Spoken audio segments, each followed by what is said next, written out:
Sactown Sports. Welcome to a special edition of the Sacramento Kings Insiders. Here are your Kings Insiders, Brenden Nunez and Frankie Cardicelli. Happy holidays, everybody. Little bit of a different show today. My name's Brenden Nunez. Got my guy Frankie Cardicelli here as well for a bit of a Kings holiday special. The day after Christmas. I feel like we got to start with the basic. Just how was your Christmas, Frank?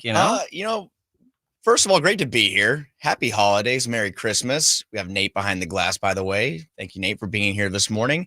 It was great. It was great. It's never long enough. I think everyone can agree it's not long enough, but had some good times with the family. And did Santa Claus drop by the Nunez household last night? Of course. I'm longtime believer. Okay. I heard somebody on a previous show here last week talking about how they debunked it pretty quick because they didn't have a chimney. It has to be Verlaud. And I was always told when I was little, we didn't have a chimney either, that we had to leave the window unlocked so that way Santa could get in. Yeah, Santa's a little B&E for Christmas. He figures a little B&E. Yeah. A little B&E. Santa figures out a way. He finds a way. But no, it's good, man. Watch some basketball. Watch some football, which was like a nice kind of change of pace a little bit. Like from a guy that's loved watching basketball on Christmas, like growing up my whole life, it's been, sorry, mom and dad, but the TV is going to be basketball on mute. You can play your Christmas music and we'll open gifts. But I need to have, I think like the one that lives in my memory is like that Suns Spurs game. I can't remember who hit that game winner, but someone went off for Phoenix when I was a kid. And that was kind of like a point where I can't miss any action. But yesterday, not many incredible basketball games. It was more of looking forward to the Niner game. But as we talked to Nate a minute ago, sorry to all those Niners fans out there. That was a very, I'm glad this is a Kings holiday special today and not a 49ers special. I got a whole show on Wednesday about it. I'm pretty butthurt about it. I'm pretty sad. It's a tough one. It wasn't even that important. Standings wise, it's important. It's just the way it happened. So the way everything wound up being. If I'm not mistaken, didn't Brock Purdy have 4 interceptions on the year coming in last night? And then he threw. No, he had 7. God, he just said he didn't want to talk about it. Yeah. Well, first of all, we can move on to say. If I'm not mistaken, they suck, right? I want to say like a lot of those weren't really his fault, in my opinion. But but then if I start doing that, Frankie, guys like Chris Watkins come in here and go, typical Niner talk. Niners fans are always doing that. Well, you're in luck because Chris Watkins, our good buddy, he'll be here at 10 o'clock. So we can, you guys can dive into that. But I don't want to. Okay, we'll see. We're gonna think about it. We'll keep that one out. We can go to Christmas Day games. Okay. And I'm with you, Frank, for basketball perspective. And I'm with you. My mom's trying to play the Yule log in the background while we're opening gifts. And, little bit of a fight of like, listen, we can keep this muted. It's like, and I shouldn't really care that much about Bucks Knicks. The early morning game, but it's a good matchup, There was some fight in that game too. That game got interesting late. I was watching with my sister's boyfriend and it was kind of like, 14-point game with 4 minutes left. Then we look up, 5-point game, a couple minutes left. Chris Middleton hitting some threes, but the Yule log is nice and it is very, holiday spirited. You get it, but you have to have basketball on, in my opinion, on Christmas. You have to. You have to. You talked about an old Suns game. The one that really stands out to me, and this will be newer, but like an all-time Christmas Day game has got to be that. I think it was a Kyrie Irving game winner. The best one. Yeah. It was like the finals preview matchup that had been the finals for the previous handful of years. Everybody knew it was going to be Warriors, Cavs. The Jefferson dunk. Richard Jefferson had a huge dunk that game. That's right. And they had the Christmas jerseys, which they don't really do anymore. They have like I think it was like a snowflake on the back or something. Something like that. And it was like all one color, very basic looking jerseys. Very, very good times. I'm just wondering, as far as looking at the matchups from yesterday from Christmas, did the NBA do a good enough job of scheduling just must-see matchups? Because I'm just looking at them right now. I think Celtics Lakers had the viewership. Yeah. I think that was a good one. And coming from a guy that you grew up, I love those matchups. like in the Celtics. Yeah. I think seeing the Celtics green at Staples Center or the Crypt is pretty. It makes you think of Christmas, in my opinion. I go back to 2010, 2009, like those were kind of the Christmas Day matchups. But do you think they did a good enough job picking like the marquee matchups, or do you like the Denver and Golden State? Do you like the New York Knicks and Bucks matchups, or do you think there should have been some other ones in there?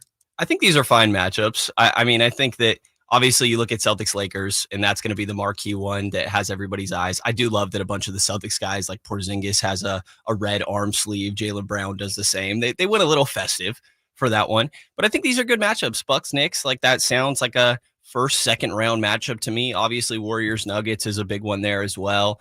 You can go down the line. These all sound like legitimate postseason matchups to me.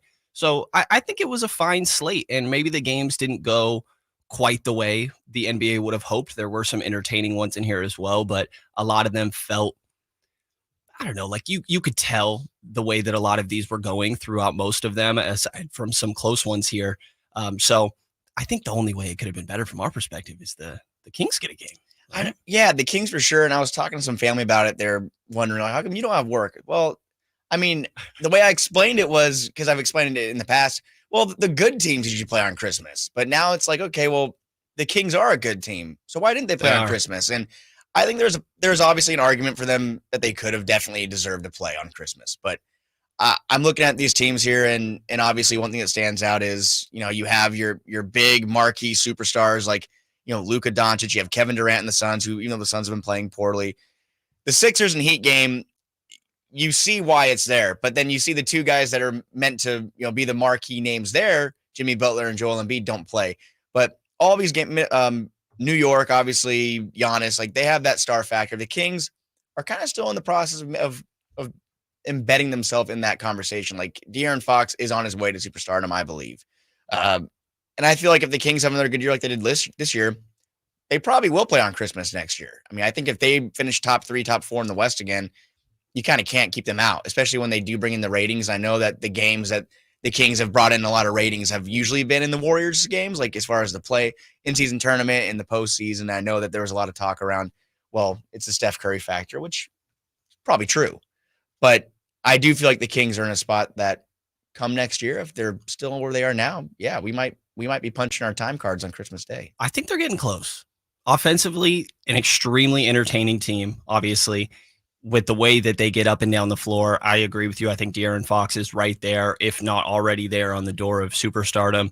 It would have to be the Warriors, right? Like, who are the other potential matchups that stand out to you? I guess you could try to do like a young team sort of battle. Could you go for could you go for Minnesota? Could you go for OKC or like New Orleans? Something like that. Maybe the in-season tournament matchups add to this, you know? OKC would be good. I think OKC could be a fun one. Some young teams that are fighting right now. They're 3-4 in the standings and really fighting for who is that next up and coming team in the Western Conference. And currently those are the two that are kind of sitting right there. Would you prefer a Christmas Day game for the Kings? Like, I know for example, we got asked about Domantas Sabonis about this, and he said he'd love to. You know, this is one of the biggest stages that there is. It's part of why he was so disappointed about the in-season tournament is everybody wants to play on the biggest stage. That's what these guys play basketball for. And I think before the invention of the in-season tournament, which has created a big stage, obviously, playing on Christmas Day is one of the biggest things you can do early in the year. Yeah, especially like when, you know, more times than not, there's not going to be NFL football on Christmas Day. So yeah, that even kind of heightens that. And I don't know, it kind of depends. Like we talk about a lot how much different it is for you and I when we take in games in person versus taking games on the road. And that's my question is are the Kings hosting a Christmas Day game or are they on the road? Because if they're hosting a Christmas Day game, yeah, I think it'd be great to go and cover a Kings playoff or a Kings Christmas Day game and probably feel like a playoff game. But I think they'd have to because the fans would go crazy. Like this is known as one of the loudest stadiums. You can't put the Kings on the road. There's a reason why they're always on national television and they're at home. Right. Because Golden One Center is electric. This is one of the best fan bases in the NBA, and you can hear it through the TV legitimately. Definitely. Like I don't know if you do the same thing, but when I get home from a game, I usually run it back with the NBA highlights and kind of just pick up what we missed. But it really is crazy how different it is, like that environment. And we've gone to a couple other stadiums and, you know, different situations. And obviously nothing is as high as the leverage of the playoffs are, but maybe we're biased on that end, but I think the Golden One Center is definitely deserves of that kind of atmosphere. Christmas Day would be incredible. I mean, there were a couple of Christmas Day games back when we were kids. I think they played Dallas and lost one year, and then another year I have to look up and remember, but they've only had two. Oh, the Lakers, and they beat the Lakers in Los Angeles. They've only had two Christmas Day games. I think their last one was 2003. Yeah, I'm remembering that right. Lost to Dallas because I remember I asked my parents for tickets, and I didn't get them, and I talked to my mom about it yesterday. And she's like, well, we have family stuff on Christmas. We're not going to go to a game. You got cold that year? Like, why? Why not? Why can't we go to a Christmas Day game? So it didn't happen. So before we talk a little bit more about Kings, let's go through a little bit of this slate. And if there was any standout performances or any takeaways that you had from some of these Christmas Day games. And I feel like I got to give a shout out in that Philly-Miami game. You mentioned the two big stars, obviously not playing, those being Joel Embiid and Jimmy Butler. The rookie in Miami's going crazy. You might know this rookie. I may or may not have went to high school with Jaime Jaquez Jr. and should have made the basketball team, may or may not have made grades. No comment there. It's okay, man. We've been there. You know, it is what it is. You and I have been there. And now I just get to watch him ball out and think about what if, 31 points, 10 rebounds, 1 assist, 2 steals for Jaime Jaquez Jr., who was a mid-first round pick to the Miami Heat. He wasn't even getting talked about that much at the time of the draft. There was so much like, can this guy do it in the NBA? He doesn't have the typical athleticism. He's kind of slow and methodical with it, gets to his spots, gets it done on both ends of the floor, though. He's been extremely efficient up to this point and continues, in my mind, to kind of battle for this rookie of the year. I know Chet Holmgren and Victor Wembanyama are going to be the two highlights, and it's going to be hard to move past those guys with what they provide, even just from an entertainment aspect and the future potential, I think is going to play into this. But Jaime Jaquez is making a case here. And I mean, what he brings to the Heat as well. I mean, 6'6", 230. I mean, we saw what he did at UCLA. The fact he's doing it at the NBA level is incredible. And it kind of shows that, again, Pat Riley's just the godfather. Pat Riley is just the godfather of basketball. And you bring in Tyler Hero, you bring in Jaime Jaquez Jr., you retain Jimmy Butler. They have a good core. And I think that Jaime Jaquez Jr. is a guy that I can attest to you, Brenden, on draft night. No one else was really talking about him at least at the media table we were reading. And, I get to give you credit for it. Maybe you're being biased in that take too, as far as you went to high school with him, but might play a part. Man, he's really balling lately, though. Absolutely balling lately. 33 points last night, I believe. Was it 33 points? Yeah, 31. 31 points, 11 to 15 shooting, 10 boards. He can rebound too over almost 40 minutes. And the fact that he did that without Jimmy Butler shows that they have something special there. They really are. And then you see Tyler Hero there, 22, 8 of 25, a little different. We need to talk about, when we come back, I have a star of the night. A star of the night? I have a star of the night. From the Christmas Day games? From a Christmas Day games. Okay. All right. Well, we're going to have to get to that after we get back from a break here. Also, when we come back, we're going to talk a little bit about the Sacramento Kings' recent back-to-back, a win against the Phoenix Suns, and then falling once again on the second night of a back-to-back to the Minnesota Timberwolves. So we'll dive all into that after we get back here on the Kings Christmas special. The Kings are in Portland tonight to battle the Blazers. Another deep three. De'Aaron Fox from downtown. He's out there in 30-foot range. Tip-off tonight at 7 on your home of the Kings. Sactown Sports and the Sactown Sports app. The sewer system. It's probably the last thing on your mind, and that's okay. Because at the Sacramento Area Sewer District, it's our first priority. As the region's largest sewer utility, we own and maintain thousands of miles of sewer pipe. And our job is to get to your sewer problem before it interrupts your life. So whether you've got a slow drain or a backup, call us first, day or night. The Sacramento Area Sewer District. It's a dirty job, but we're happy to do it. There's no better way to wrap up the year than in a new Ram 1500 from Knight Elk Grove Dodge. Wait, there is a way. Got a new 2023 Ram 1500 DT and take up to $18,000 off MSRP. That's better. During the wrap up the year sales event at Knight Elk Grove Dodge, take up to $18,000 off MSRP on 8 new 2023 Ram 1500 DTs in the Elk Grove Auto Mall and online at elkgrovecdjr.com. MSRP $60,225. Net price $42,192 after $9,000 dealer discount and $90.33 in rebates. VIN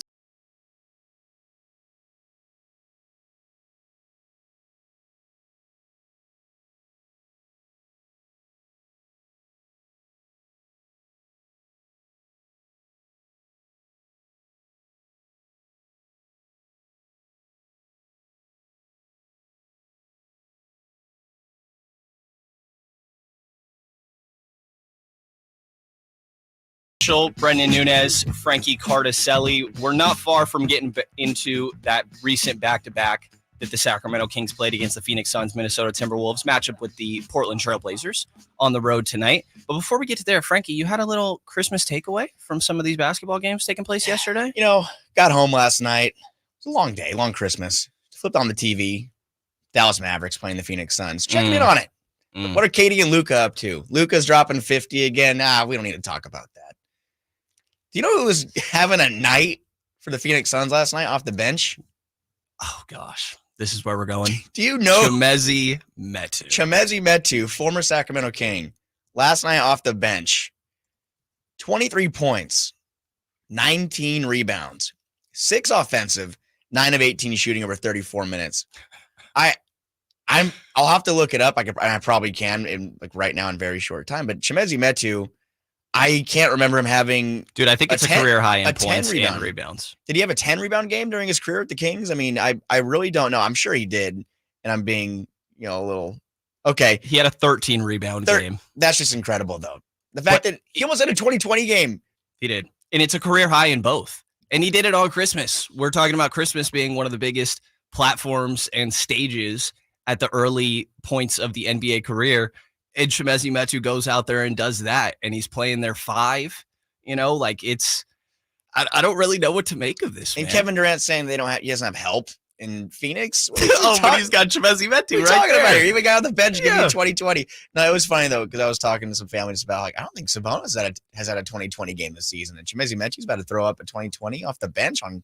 Are you saying the Kings lost the trade? I think the Kings should have. I'm kidding. No, absolutely not. No, but I was like, what? Because I can't remember who was on the call last night, but someone said there's Metu, there's 19th rebounds. What? Like, excuse me? Like of the season or of the season? Anyways, love it. Love Chimezie what he brought last year, but no, I mean, you didn't have a chance to take that game in last night, did you? Because Luka, I caught a bit of it. I do have to say, as people who cover basketball, I can't go by the fact that Luka is just incredible, and as infuriating as it is to maybe talk about him and the whole process and whatnot. 15 and 25 shooting, 8 of 16 from 3, 15 assists, 4 steals, 3 blocks. I mean, it's just like maxing your player out on NBA 2K and just playing on easy. It's crazy to score 50, have 15 assists on 4 steals and 3 blocks. It just doesn't make sense. And he's got leftover VC to spend on some tattoos, leg compressions, The headband. Little thin he's not out there looking like Sasha, like a freshly built my player. You know what I mean? Sasha's got that. No hate to Sasha. He can play. Yeah. He just spent his VC on the jump shot. Yes. Makes sense. The jump shot. Yeah. And the follow through. That's so good. Almost like a crane sort of looking follow through there. But man, Luka is good at basketball. And they saw it on the run, right? I mean, again, if people haven't seen this, the Sacramento Kings production team, they do great work over there. They dropped 3 episodes of The Run, the documentary on YouTube.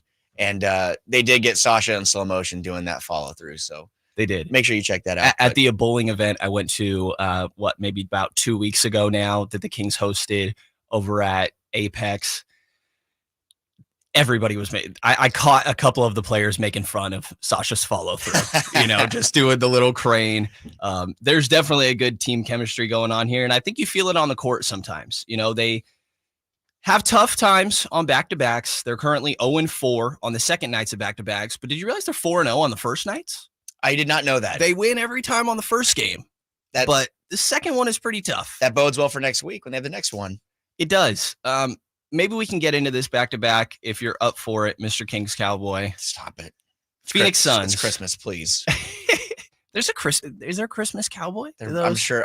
Can those exist together? I'm sure one exists today. You guys. There's one right in front of you. Right. Fair enough. I have no choice. Fair enough. I have no choice. We're gonna have to bring in a whole hat one of these days, and you can wear it. Yeah. That's all you. No, I don't know. I don't want to wear it. You're the Kid Rock guy. I think it's time for you to embrace it. I agree. Well, now people call me Pizza Guy. Pizza Guy or King's Cowboy? Pick Which a side. The Pizza Cowboy. Pick a side. Yeah, Pizza Cowboy. That was what Dave was saying. Pizza Cowboy. Yeah. Which one do you hate more? I don't think I don't know. Don't tell them, because then they'll use it against you. As you ask. Probably the Pizza Guy one, because it's so dumb. Because that whole nickname comes from having a slice of pizza media day when everyone was having pizza. Not one is I the had issue. 2. I was hungry. You said a slice. I think the pizza thing is blown out of water, but they like to do that here. They like to have hits. On the run, and that, like I talked about that documentary, there is a in the background, the pizza is there. And Katie is having some, I think Scott Marsh or someone's having some too, but I am innocent. I had a little bit of the pizza, and I might have gone back when the day was over for another slice. So might have. I mean, from what I understand, you did do that. He for sure did. He asked me if I wanted the last one too, and I didn't take it, but legit just wasn't hungry. Like I would have taken it if I was hungry. So, but I didn't. So you're the jerk here. Where was the pizza from? It was from Mountain Mike's. It was Mountain Mike's, which is apparently the new sponsor of the Kings. I was not aware of that. I was not either. I was not aware of that, but they put up on the Jumbotron last game. But yeah, I had a slice early and later, and now I'm the pizza guy. So I don't like that one as much. And you were bumping Kid Rock the entire time. No, never, ever. But if you say so. Speaking of Cowboys, I think there's Cowboys in Phoenix. There was at some point. Definitely. You know? Let's talk about the back-to-back. Definitely Cowboys. If there's horses, there's Cowboys. Exactly. Let's talk about the back-to-back before I walk out of here. First game, the Kings went up against the Phoenix Suns and, I mean, did exactly what you would hope for them to do. Bounced back after a really tough loss to the Boston Celtics. I swear it seems like the Kings get smacked around by Boston every single year, but then you get Phoenix the game after. Tough matchup. Obviously, you got Kevin Durant out there and Devin Booker. I think it sort of fits the prototype of what has given the Kings troubles, right? We've seen the Clippers with their two dynamic wings, Paul George, Kawhi Leonard, give the Kings troubles. Obviously, we've seen the same thing with the Pelicans with Zion Williamson, Brandon Ingram. Just combine the two. It makes it easier, you know?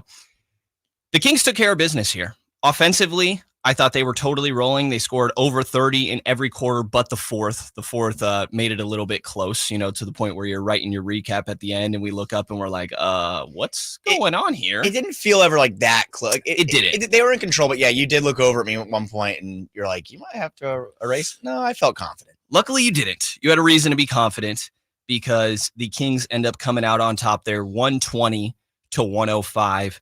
What were some of your big takeaways from that first matchup? I think that honestly, Harrison Barnes was someone who I think until last game, and we have to pull up we'll get to that game next, but coming into that game, he was been playing well. He'd scored, I think, double figures in 4 straight games. And the long-standing quote that Chris and I always say is, if Harrison Barnes plays well, the Kings play well. And I mean, 19 points on 5 of 10 shooting, 4 of 8 and 3. You know, the 3-point shooting hasn't been that great for the Kings the past few games, but the guys that you want to have knock them down, they knock them down in this game. Kevin Huerter, who's been kind of absent for the past couple of games, he's kind of going through that roller coaster of the season right now where he's really hot, really cold. He comes back and has a 13-point game. He goes 5 of 9 from the field. Keegan Murray, who's been playing incredible. We're going to talk a lot about him today. 21 points. Then you have, of course, Domantas Sabonis, who 2 straight triple-doubles. This is the first one, the more impressive one, 28, 11, and 12. The starting 5, which usually I feel like is more of a complete effort. The Kings have some guys on the bench. It was a starting 5 heavy night. I mean, you have 3 guys scored 20 or more. Barnes 19, Kevin Huerter with 3, and then you look at the bench. Malik Monk, who's battling some foot soreness right now, wasn't really himself. I think he just had that big dunk, and that was very big dunk. Very big 3 dunk, out of 10 though. Which I want to have a discussion about that later because I did put a tweet out saying, "Is Malik Monk the best dunker in Sacramento Kings history?" And people went like, I don't think it was a ratio, but there was a lot of people that were saying Gerald Wallace. I grew up watching Gerald Wallace. I fully understand it, but he did play mostly in garbage time during those days. Malik Monk's playing 30 minutes a night. So I want to have that conversation. When Chris is here also, I know that you didn't grow up watching the Sacramento Kings. I'm curious though. You were a We Believe Warriors kid, I think. That's what initially made me fall in love, and then I may or may not have jumped on a Celtics bandwagon in 08. Okay, well, at least my family was split. I didn't want to pick a side. At least so I bandwagoned. Not gonna lie. Yeah, so you're a big like Jermaine O'Neal guy then, right? You played for both the Warriors and the deep cut. Sure, yeah, I'm a big Jermaine O'Neal guy. Jermaine O'Neal guy. Big Jermaine. I'm a Jonas Jerebko guy. What about Spud Webb, Kings dunkers? Does he count? Ooh. I mean, oh yeah, people that are screaming at their radios or TVs. Yeah, there's been a lot of great Kings dunkers, but with Malik Monk, it's more of like he's playing big minutes. He has usually one moment a game where he's just trying to get up and completely poster someone. Yeah. And this game against Phoenix was, I don't think it's more impressive than the Utah dunk, but my goodness, it's just what he can do. And Mike Brown did say after the game he thinks he should be in the dunk contest. I agree. Establishing the criteria for best dunker, I think, will be important. But I think Malik, just off the top of my head, And it's got to be as a King, right? Because Vince Carter doesn't count. Right. And people were saying him. No, I'm like, Vince hey, can't count. I love Vince Carter. He's a Hall of Famer. Yeah. He was 41 years old, I believe, when he played here. He was getting up. He would do it before every game. He'd do a dunk. He'd bounce to himself, and it'd be great to watch. But I don't think he had many big dunks like that. Well, the fact that you're like pointing out his pregame dunks says a lot about the in-game dunks during his time here. It is impressive, but yeah, Malik, to me, in the lead right now. That's all I'm going to say. But it was an impressive night all around, and again, that was kind of like the exclamation point. But I think we're about to talk more about the bad side of things. But that was a good. Kings of Phoenix was the good. Yeah, they held the Suns to 5 of 25 from 3. I thought that was a big aspect there. Really paid attention to their personnel and who you're supposed to close out on. The hot guys, as they like to word it. So as we head into a break here, when we get back, we're going to have Dane Moore of the Dane Moore NBA podcast, who covers the Minnesota Timberwolves, hop on and join us to talk about this second night of a back-to-back where the Kings just can't seem to figure it out. Minnesota top of the West. Going to get Dane Moore's perspective when we get back here. Last season, the Sacramento Kings gave us a little bit of everything. A Pacific Division type, GM of the Year, Coach of the Year, Clutch Player of the Year, All-Stars and All-NBA performers. Plus, we got to light the beam. Here's a steal by Fox, the breakaway. He's got the rip with the left hand. What does this season have in store? Find out. Each and every Sacramento Kings game can be heard right here on your proud home of the Beam team, Sactown Sports and SactownSports.com. It's Kia's season of giving back at Folsom Lake Kia. Get low year-end prices and payments, plus low finance rates and even zero down deals with approved credit. Shop Folsom Lake Kia right here in Sacramento for over 20 years. Carmichael Dave here for Jiffy Lube, your proud sponsor of the Drive of the Game. Now listen to every Kings game for Gary Gerald's Drive of the Game call. Then listen to Jason and myself the next morning for a chance to win a $100 Jiffy Lube certificate, courtesy of all the Jiffy Lube locations in the greater Sacramento area. Get your vehicle ready for the holiday driving season at Jiffy Lube today. Oil changes, wiper blades, tire rotations, and more. For more information, go to jiffylube.com. Only one radio program captures the excitement of hunting and fishing as it happens. The award-winning California Sportsman with Sep Hendrickson. Only California Sportsman takes you where the action is. Live on the water, live in the blind, and live with the top pros and experts in outdoor sports. California Sportsman with Fishing Hall of Famer Sep Hendrickson is your premier destination for all things outdoors. Sep's Saturday Morning Outdoors. Ultimate Bass and California Sportsman, 5 a.m. to 8 a.m. Saturdays on Sactown Sports 1140. Discover Roseville's hidden gem, Timbers at the Lodge, nestled in the Timber Creek Golf Course. Savor a culinary journey where every bite tells a story. We serve breakfast 7 days a week with happy hour Monday through Friday, 3 to 5 p.m., where you can relax on the outdoor patio next to our newly renovated and expanded putting green. Thursdays always feature our $28 prime rib dinner. Reservations encouraged. Learn more at timbersatTheLodge.com. We look forward to welcoming you to Timbers at the Lodge, where exceptional food meets great times. Hey, what's up, everybody? It's your boy Drapes, Kyle Draper. I got to tell you about the owners of Mercedes-Benz of Stockton. They believe that when you buy the finest car in the world, you deserve the best car buying experience you'll ever have. And trust me, I know. I'm a customer, and you can see why their customers come back year after year, generation after generation. I'm now rolling in the finest ride I've ever had. Mercedes-Benz of Stockton. It's just 45 minutes from Sacramento, right off I-5. So what are you waiting for? Or you can head online at mbofstockton.com. At Ashton & Price, we get injury victims to yes. Experience, yes. Ashton & Price has been around for over 25 years. No more insurance companies? Yes. Our clients focus on getting better, and we handle all the rest. Results? Yes. We've collected over $100 million for injury victims.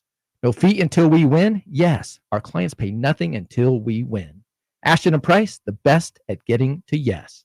Remember, for the best advice, don't think twice. Call Ashton & Price. Does your dog leave frowny piles of poo around the yard? Did you know that a solid poo is one of the best indicators of your dog's gut health? Supreme Source Super Premium Dog Food is made with organic super seaweed and other powerful antioxidants, supporting a healthy digestive system. Real protein is always the first ingredient, plus a blend of essential vitamins and minerals to help support your dog's overall health and well-being. Do their digestion a solid. Literally. Find Supreme Source Premium Dog Food at Safeway, Safe Mart, and Winco, or a local grocery store near you.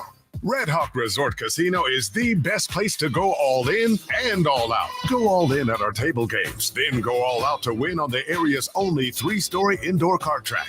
Or go all in for our famous award-winning buffet.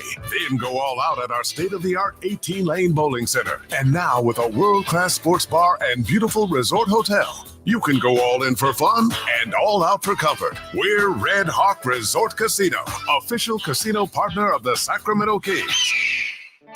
I can't wait for what's next. Even with higher stroke risk due to atrial fibrillation, an irregular heartbeat not caused by a heart valve problem, Eliquis, the Bixaban tablets, reduces stroke risk. It's the #1 cardiologist-prescribed blood thinner. Don't stop taking prescription Eliquis without talking to your doctor, as this may increase your risk of stroke. Eliquis can cause serious and in rare cases fatal bleeding. Don't take Eliquis if you have an artificial heart valve, abnormal bleeding, or have antiphospholipid syndrome. While taking, you may bruise more easily or take longer for bleeding to stop. A spinal injection while on Eliquis increases risk of blood clots, which may cause paralysis, the inability to move. Get medical help right away for unexpected bleeding or unusual bruising, or if you have tingling, numbness, or muscle weakness. It may increase your bleeding risk if you take medicines such as aspirin products, NSAIDs, SSRIs, SNRIs, and blood thinners. Tell your doctor about all planned medical or dental procedures. Learn more at Eliquis.com or call 1-855-ELIQUIS. It's the season of performance event at Acura of Stockton. Elevate your driving experience with a vehicle that's built to impress. Lease a new Acura RDX or MDX. Acura of Stockton has a great selection of new Acuras and customer service that will exceed your expectations. Take luxury to a whole new level in a new Acura from Acura of Stockton or AcuraofStockton.com, where precision-crafted performance is at your fingertips.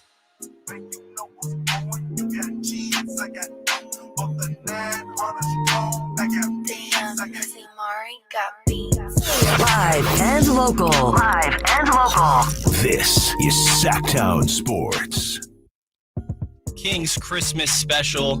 Brenden Nunez, Frankie Cardicelli here talking about the Sacramento Kings recent back-to-back. And right now we're being joined by Dane Moore, who covers the Minnesota Timberwolves for the Dane Moore NBA podcast, part of Blue Wire Podcast Network. Dane, how was your Christmas, man? You get to spend it at home? I did, yeah, man. I was thinking about how, now the Wolves are good. I don't know how many more Christmases I'm going to have at home. Maybe we'll have some Christmas Day games coming up here. We were having the same conversation about the Kings. I guess, how far away, how many years do you think you need to be good before you finally are awarded a Christmas game? Yeah, I think it's totally dependent on like player power. I was having this conversation with my buddy yesterday. I was like, I think with Ant, it'll kind of be like Giannis before the Bucks won it. Like I think he'll start getting that shine like nationally. I mean, the Wolves this year haven't at all. They have like 4 national TV games, but I would assume Ant kind of gets that elevation of not only being good, but I don't know, the high Q score that gets you on national TV. Definitely plays a part, right? And I like to think that the Kings have their own in De'Aaron Fox, a little bit of an electric player. And obviously just saw these teams match up 3rd time this year. One more created, I believe, from that in-season tournament. Actually not created, but amid the in-season tournament. Yeah. And in this most recent one, the Kings took the first 2, but Minnesota came out on top here. Big difference in these first and second halves. Rudy Gobert really excelled in that first half. I like to think because maybe the Kings weren't exactly on their P's and Q's defensively. But what stood out to you in this 3rd matchup between these teams? Yeah, I mean, I think it was that Cat didn't play, and that I felt like that helped the Wolves in some way. Like, and that's no shade on Carl, who's probably playing the multi-time All-NBA player, who's probably playing the best basketball of his career. I just think the Kings are an interesting matchup for this team, or teams like the Kings are, that can both play fast with their foot speed and play fast with their ball movement.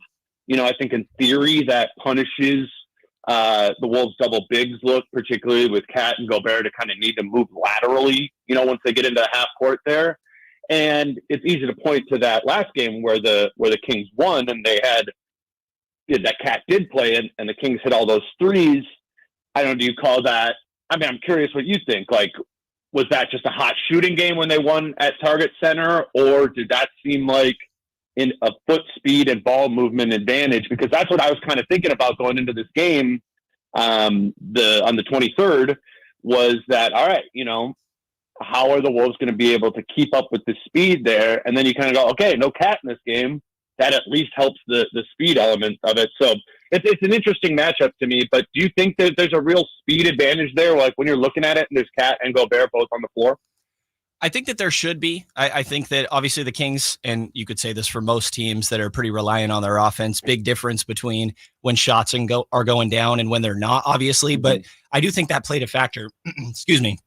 You see 17 threes go down in that previous matchup that you're talking about, and then only 8 for the Kings in the most recent one. I do think it plays a factor. I also think that weirdly, there's 98 points there on the table for the Kings, but I almost felt like defensively was more of the issue. And also, if you look at Jaden McDaniels not playing in that previous matchup is a big aspect here as well, right? Mike Brown was really complimentary of him after the fact, and he's the one you're going to assign to De'Aaron Fox, which, as we talked about, I think easily the best guy on the Kings there. But defensively, I was just, maybe I was very focused on this, but I thought that the way that they were rotating to Gobert and just how easy he got his points in that first half were just a really big difference in so much of their offense and that playing fast that you're talking about. While there is a half court aspect, if you're able to get stops, obviously that helps you so much on the other end. So almost felt like two pretty different teams with, like you're saying, no Cat and then also Jaden McDaniels out there as well. Yeah, well, to the Gobert point, just in the first quarter, offensively for him, his role changes a little bit in terms of what he's being asked to do when Towns isn't out there. And I'm watching the first quarter, I'm like, this is the most ball screens Gobert set in the game all season. That's just, you think about Rudy Gobert in Utah, right? And you're like, it's all high pick and roll over and over again. Rudy's setting a million. Yeah. And surprisingly, like that hasn't been a big, it's been nowhere near as much as Utah, how often they use him in pick and roll, which was really bizarre to me last year. I'm like, you go trade for this guy and you're not using him and what he's best at offensively.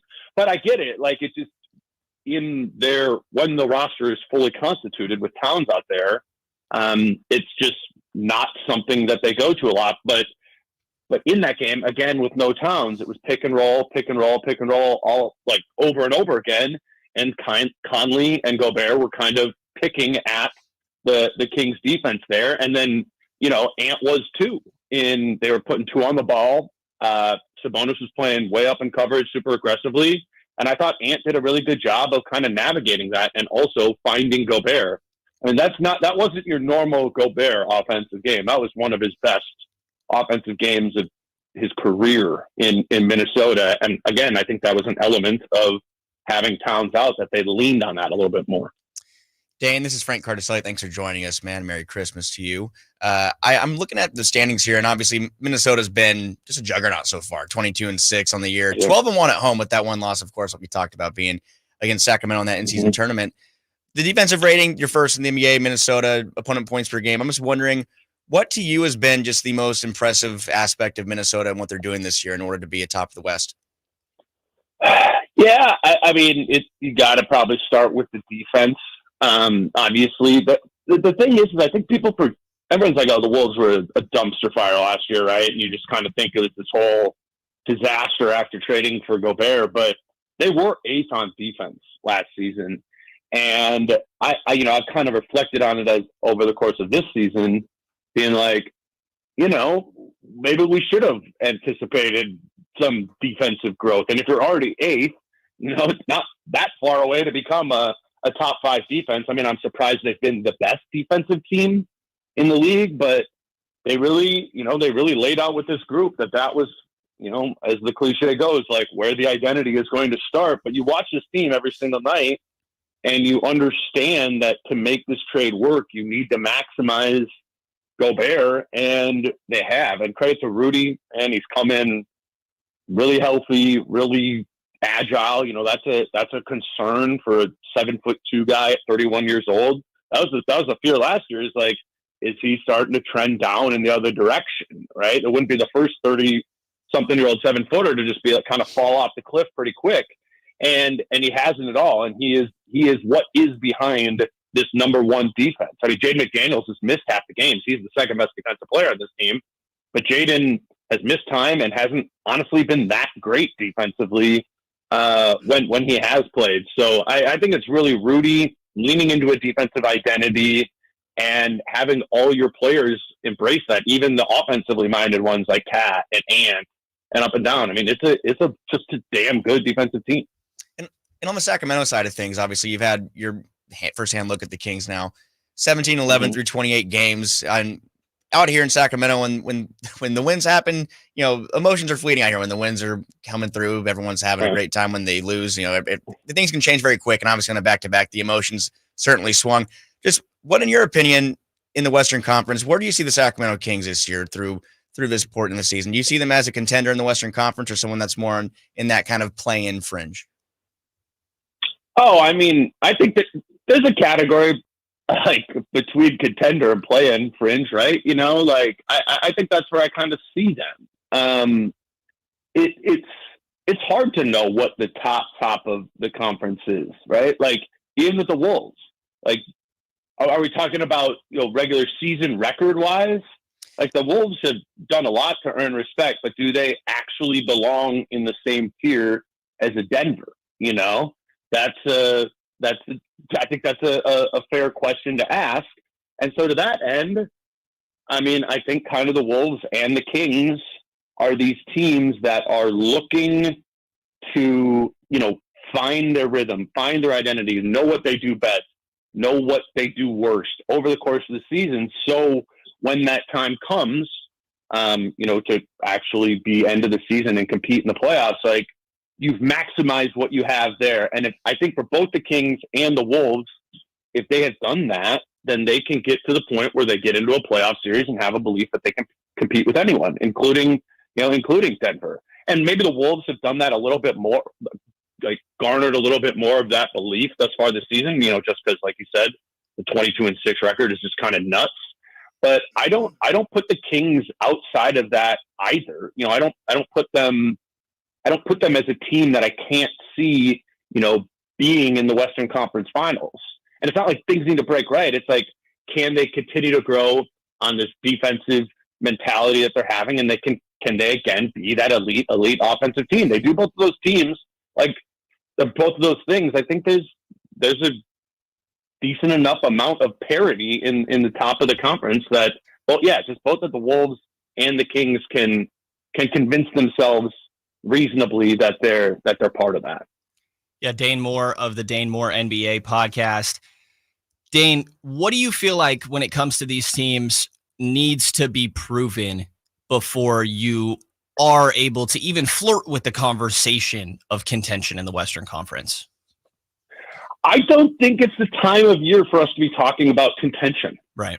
I just don't, you know what I'm saying? Like it's, and this has been an interesting thing just with the Wolves, you know, they just have come out so hot. And even now it's like been sustained for 25 games, but I'm thinking about past seasons. I'm like, man, how much time is there every year?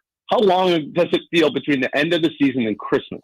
There is so much time left in this season, even for a Wolves team that's pushed themselves to 22-6. Like, we don't know. We don't know what the contention levels. I don't think we know what the bar of contention is in the Western Conference.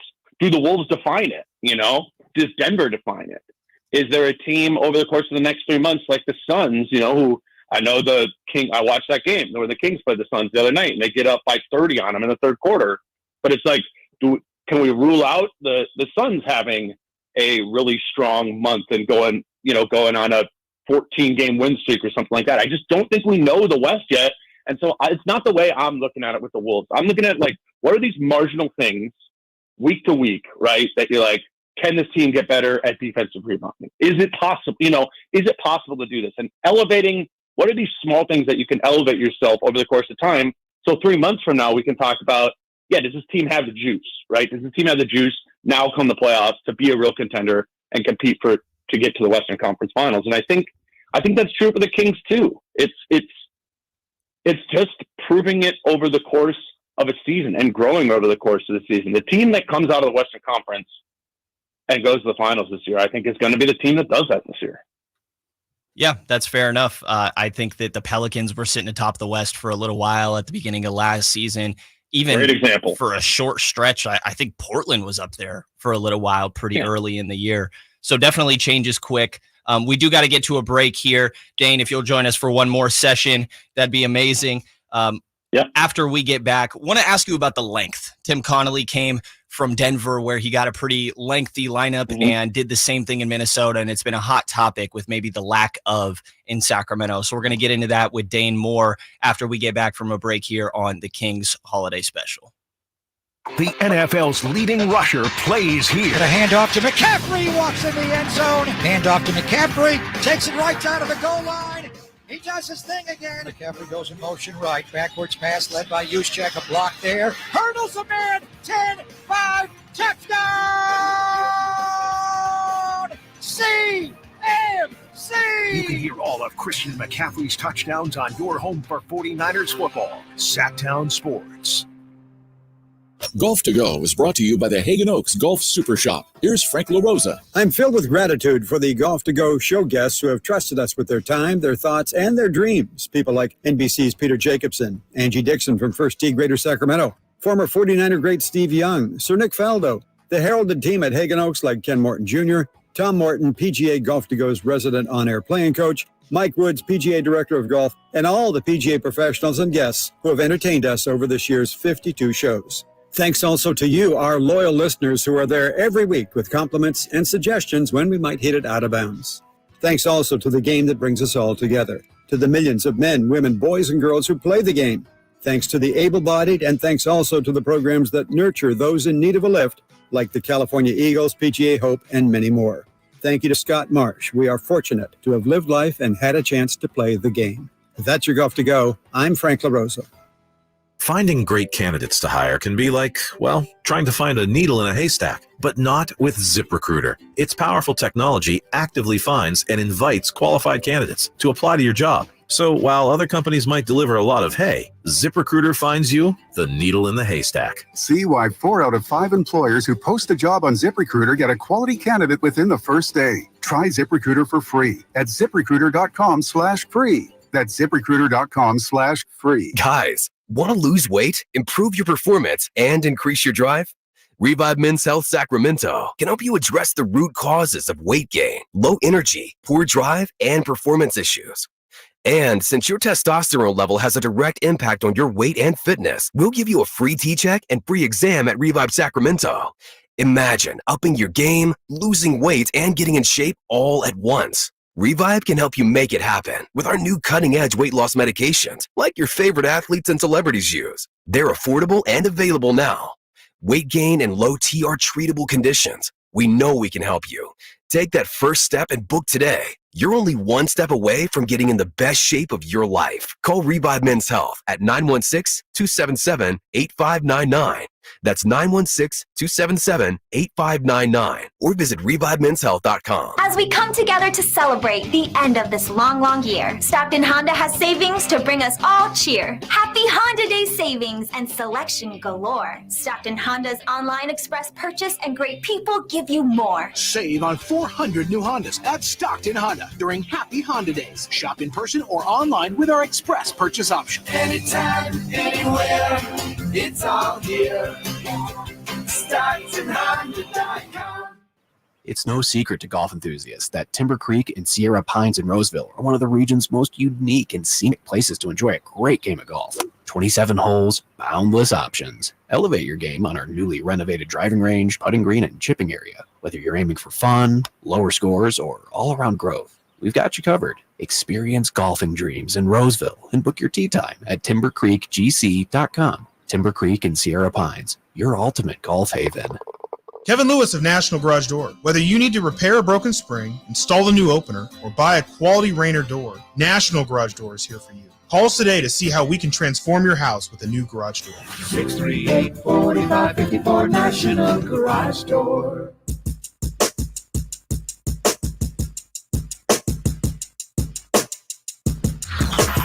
Sactown Sports. Check us out on YouTube. Search Sactown Sports and subscribe. Kings holiday special. Brenden Nunez, Frankie Cardicelli. Got my guy Dane Moore joining us for one more section of the Dane Moore NBA podcast. Covers the Minnesota Timberwolves.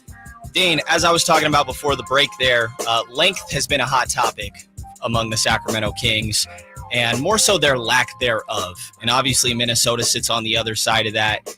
As I said, and as Mike Brown, head coach, has pointed out a couple times, Tim Conley does this.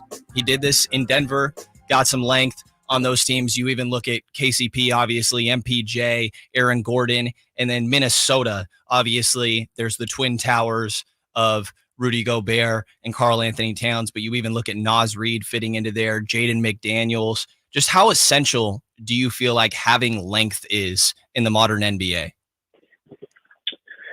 Yeah, I think it depends what type of length it is, right? Like, I think the reason it works that the Wolves can play these gigantic lineups is because obviously you got Gobert at the 5, but who isn't, quote unquote, a skilled big, right? Shooting, dribbling, whatever on the perimeter. But, Naz Reid and Karl Anthony Towns, who play the 4, are, right? They're the size of the center, but they have the length and also the skill. And that's what when we talk to the front office here in Minnesota, that's what they talk to us all the time about when, we were like, okay, you re-sign Naz Reid, your third center, for 12, 13 million a year. Like, how are you going to make that work? And the reason they believed you can make that work is because of the skill that those guys have. But then the thing I think most people you just look at the Wolves from afar and you go, okay, you got the 3 centers, must be a big team. Like, you go down the rest of this roster too, man. They're huge. Like, Jaden McDaniels is the 3. He's taller than Sabonis, longer than Sabonis, Kyle Anderson, tall, long. Even like some of their guards. Shake Milton has a wingspan over 7 feet. Troy Brown, Ant, not super tall, 7-foot wingspan. I mean, they run out this length all the time that I think is working this season because it's not just size for the sake of size. They're able to, to maintain the skill of it. And I think that's why it's worked. I'm sure you guys are thinking about with the Kings. You're like, yeah, like we could use some more size on this team, but do we want to just add size just to add size? Wouldn't that, in some ways, size might take away some of the best things about the Kings, their speed and their ball movement and all those sort of things. So I think where we're just at in the NBA today is you need to have the type of size that fits your identity of how you want to play. So you guys would probably, obviously you guys know better than I do about I'm curious what you would think about how do the Kings need size? And do you view it as, all right, the Kings are in the Western Conference with the Wolves, with the Nuggets, who are big. Do you view it as a must in your eyes? I think to your point, it needs to be the right type, right? Like Lauri Markkanen gets talked about, and I don't think that's a price tag that I'd necessarily want to touch from Sacramento's perspective, but I feel like he's a good example here where it's like, it's not really doing anything for you defensively except making you bigger, which has its value. But, I think more of a Jaden McDaniels type of player, whether that's like a Jeremy Grant or a Dorian Finney-Smith, and getting more of like that functional defensive size, I think that helps in rotations. A lot of times with the way they're playing defense, this no middle and so rotationally based, you'll have moments where you're asking Malik Monk or Kevin Huerter all of a sudden to be the one at your help spot. And it's like, okay, well, you kind of just have to sit there and take a charge because your verticality is not going to do that much. Not that it's nothing. Kevin Huerter's 6'7". It's not like he's a small shooting guard or anything. He actually has fine size, but it's that combination of size and physicality, right? And I think there's just a natural part here also of Domantas Sabonis is just a little undersized for a center. Like, he has the strength, obviously, but when you look at a roster construction, Domantas Sabonis is a very polarizing player. Do you think that his lack of size puts you in a spot where it's just really hard to be an above average defense when that's your back line, or is that too simple? No, I mean, so the year before the Wolves traded for Gobert, Carl's playing the 5, right? And in many ways, like defensively, Towns and Sabonis are similar. And the Wolves are running the same coverage, right? Yeah, the no middle, the low man, right? And basically it's just Sabonis in the Kings case or Towns in the Wolves case. You're just playing way up and aggressive in coverage. And that can work, but that can also get exposed. And as you guys are seeing, it work some games, and that aggression is kind of, it can stop some opponents in their tracks. I think what I got to with it, just in my experience, the 1 year where the Wolves, they stopped run and drop completely and they were just playing aggressive coverage, was I got to the end of the season and I was like, all right, that was okay. They were like an average defense with probably below average defensive personnel. I got to the point where I was like, I don't know. I don't think they could do this in a playoff series or multiple playoff series. I think you need to have a diversity of coverages that you can run. And I think that's the question with the Kings, right? Is they can be awesome in this aggressive coverage, but can you play more conservatively when the matchup calls for it? I think the Wolves call for a more conservative defensive coverage, and the Kings couldn't really pivot to that the other night. And because Ant was able to pick apart, the guy who's guarding him and Sabonis up there. So I am impressed by how the Kings are growing defensively, but I do wonder if, when we're talking about competing in the playoffs, if they need to have a multitude of coverages to be able to go to. I can just say from my experience of covering that Wolves team 2 years ago before they got Gobert and they played the same way, I left with that feeling, and that's why I was open-minded to Gobert at the beginning. I was like, I just don't think they have the defensive personnel to be able to ever compete. And I think that sometimes when I watch the Kings, particularly against teams who are apt and capable, of being able to break that down. Last one for you, Dane, then we'll let you go enjoy the rest of your holiday.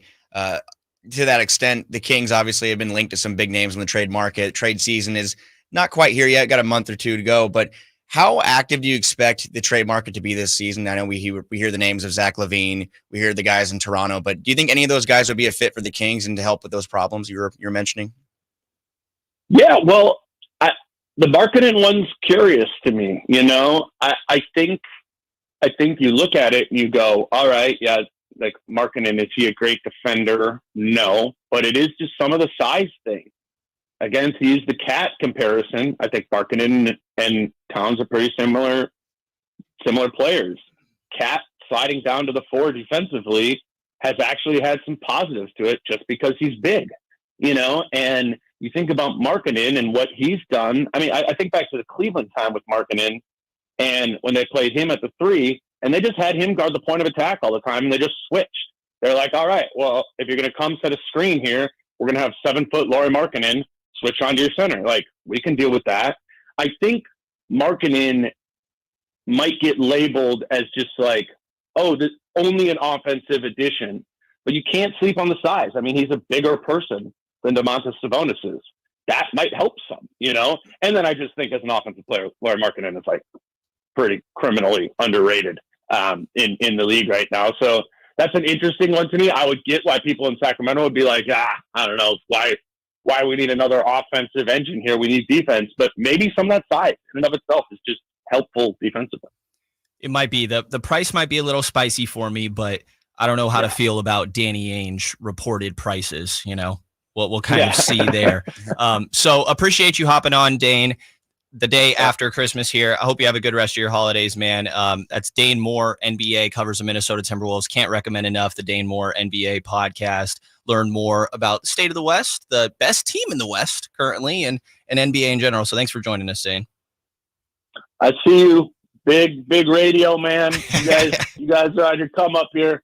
I'll see you in Sacramento for the Western Conference Finals. Oh, there we go. All right, Appreciate it, Dane. Appreciate it, Dane. And to everybody listening to this version of the Kings holiday special, after a break here, we're going to get joined by a regular. We got Chris Watkins sitting here in studio, going to hop in here and join us. And I think we're going to keep this trade conversation going for a little while because there's some candidates out there for the Kings. So going to dive into that as we get back here on the Kings holiday special.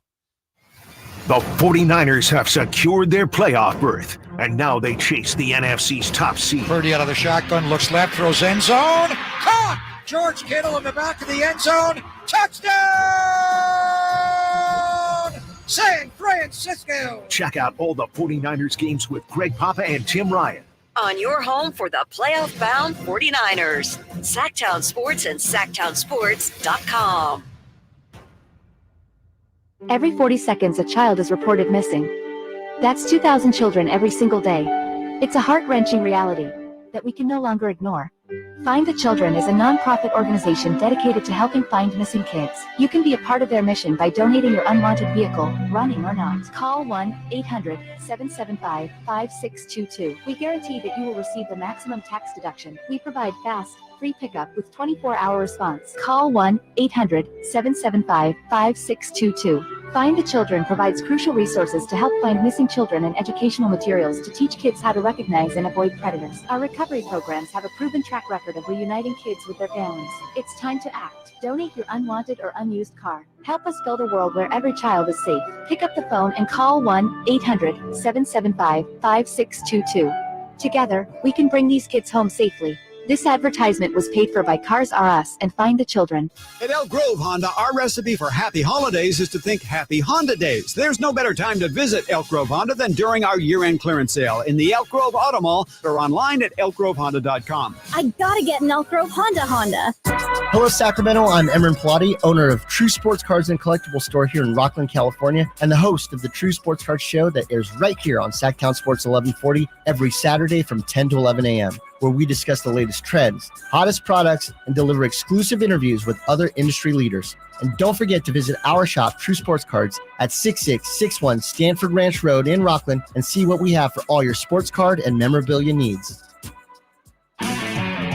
If your passion is bass fishing, only one radio show has the action, information, and excitement of your favorite outdoor sport. Ultimate Bass, hosted by Tournament Bass Pro and California Outdoor Hall of Famer Kent Brown, takes you live to where the fish are biting every Saturday morning. Only Ultimate Bass feeds your passion with the latest news, products, tips, and advice from the pros. Ultimate Bass with Kent Brown, Saturday mornings at 5 a.m. on Sactown Sports 1140, part of SEP's Saturday Morning Outdoors. This holiday season, Elk Grove Kia is here to make your dreams come true. With over 100 years of combined experience, our expert financing team is ready to help you get a new ride in 2024. Have repos, late payments, or even faced bankruptcy? No problem. At Elk Grove Kia, we believe everyone deserves a sleigh full of joy, and we're here to make it happen. And the gifts just keep coming. Purchase any new Kia today, and you won't make a single payment until next year. That's right, no payments until 2024. Now that's how you close out the year in a new ride from Elk Grove Kia. Plus, with Elk Grove Kia, there's no need to tighten your belt this holiday season because we're offering no money down. You heard that right. No money down and no payments until 2024. Santa may have his reindeer, but we've got the horsepower. Visit Elk Grove Kia today and let us make this holiday season the merriest one yet. So no matter your credit history, drive into the holidays with a smile and a new Kia from Elk Grove Kia in the Elk Grove Auto Mall, or visit us at elkgrovekia.com today. And happy holidays from Elk Grove Kia. The Arnold Law Firm has seen how an injury can turn anyone's life upside down. Whether it's a slip and fall, a car accident, or any other kind of injury. For almost 50 years, the Arnold Law Firm has been here to help you through the entire process to protect you and your family. If you are ever injured or in an accident, call the Arnold Law Firm. The Arnold Law Firm, providing real justice for you since 1975. Call 916-777-7777. That's 916-777-7777. This is Jeff Scott. Did you know there's a way to outsmart COVID if you get it? Now, there are medicines that can treat COVID whether or not you've been vaccinated, which is great news, especially if you're over 50. If taken in the first 5 days of having symptoms, COVID medicines can help stop the illness from getting serious. Call the healthcare provider or the statewide COVID hotline at 833-422-4255 to learn more about COVID medicines. Brought to you by the California Department of Public Health. Not many things, but a proud pet parent is one. I adopted my dog, Young Metro, about 5 years ago, and it's been a budding bromance since then. That's my puppy brother. I love him, and he loves me. But any pet parent knows sometimes mistakes happen, which isn't a problem for us because we use Gain Flings, the only detergent made with OxyBoost and Febreze for an amazing scent you'll fall in love with. Don't take our nose for it. Smell it for yourself. Gain Flings. Seriously, good sense. Carmichael Dave here for Jiffy Lube, your proud sponsor of the Drive of the Game. Now listen to every Kings game for Gary Gerald's Drive of the Game call. Then listen to Jason and myself the next morning for a chance to win a $100 Jiffy Lube certificate, courtesy of all the Jiffy Lube locations in the greater Sacramento area. Get your vehicle ready for the holiday driving season at Jiffy Lube today. Oil changes, wiper blades, tire rotations, and more. For more information, go to jiffylube.com. I can't wait for what's next, even with higher stroke risk due to atrial fibrillation, an irregular heartbeat not caused by a heart valve problem. Eliquis, apixaban tablets, reduces stroke risk. It's the #1 cardiologist prescribed blood thinner. Don't stop taking prescription Eliquis without talking to your doctor, as this may increase your risk of stroke. Eliquis can cause serious and in rare cases fatal bleeding. Don't take Eliquis if you have an artificial heart valve, abnormal bleeding, or have antiphospholipid syndrome. While taking, you may bruise more easily or take longer for bleeding to stop. A spinal injection while on Eliquis increases risk of blood clots, which may cause paralysis, the inability to move. Get medical help right away for unexpected bleeding or unusual bruising, or if you have tingling, numbness, or muscle weakness. It may increase your bleeding risk if you take medicines, such as aspirin products, NSAIDs, SSRIs, SNRIs, and blood thinners. Tell your doctor about all planned medical or dental procedures. Learn more at Eliquis.com or call 1-855-ELIQUIS. KHTKAM Sacramento, KYMX HD2 Sacramento. From the Power Business Technology Toshiba Studios, your home for the Oakland A's every weekend. And it's swung on line to left center, base hit, and the A's have won it on a walk-off line drive, base hit to left center. Sactown Sports. Now back to more of the Sacramento Kings Insiders. Here once again, Brenden Nunez and Frankie Cardicelli. Kings holiday special. Chris, a little reaction. You weren't ready for that, were you? Wait, what? You weren't ready for that, We were got you? Chris Watkins here. Brenden Nunez, Frankie Cardicelli. We got Chris Watkins. Y'all have literally been on for an hour and 5 minutes. Hey, it and was you get news to us, the too. sound guy. We get the sound guy. We have the voice guy now. We're out here. Oh my gosh. We're out Everyone here. gets the sound Merry guy these Christmas, days. It's Christopher. crazy. Welcome to the Merry program. Christmas. Thank Yeah, you. we got- Thank you we- for having me. Appreciate you having me work on my day off and the day after Christmas. Of course. Appreciate Well, it. No, of course. we'll for make you, it up for to you you. guys, I do it. We'll Venmo you $1. Appreciate it. We- Thank you. That's double my salary. Appreciate Right. it. Holidays went okay? Christmas is all Yeah, right? yeah. For the most part, it was that 49ers game was great. I was talking with our guy Nate about it. Since Nate actually said he's going to step out, so we can talk about the Niners right now. Oh my can't dump goodness, that. yeah. So watch that last night, and that was pretty fun. I actually didn't watch. I don't know if I should admit that I didn't watch a lot of the basketball games yesterday. The football actually had my my eyeballs for the majority of yesterday, but yeah, it was nice to have a nice little vacay for a brief period of time. Well, we were talking about how, I don't know if underwhelming is the right word, but I mean, did you feel a little underwhelmed by the NBA lineup? Because we talked about how, and a lot of people on Twitter were talking about how just, wow, how far the NBA has fallen. Like, it was peak NBA back in 2013 to 2017 when they had like the Warriors and Cavs and matchups like that.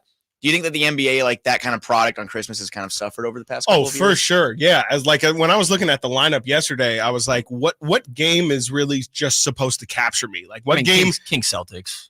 Or sorry. I'm sorry. Wait. Celtics Lakers. Celtics Lakers. Honestly, no, like that was the game that was supposed to grab you. And then you really think about it and it's like, okay, I mean, Boston's the best team in the East, maybe in the league. And then, you know, what are the Lakers? The Lakers are, you know, a team that's up and down. Of course, they have LeBron James, but that's really like star power trying to bring you in instead of, you know, again, when people are saying they miss Warriors Cavs, what they're saying is they miss when the best teams would just play, and it's not about making sure Steph Curry's playing on that day and making sure, you know, the biggest names are that day. Give us the best game. What is, like, to you guys, what would that be though? What would that look like? Because the finals last year, obviously, it's not a finals rematch. It's not Denver and Miami.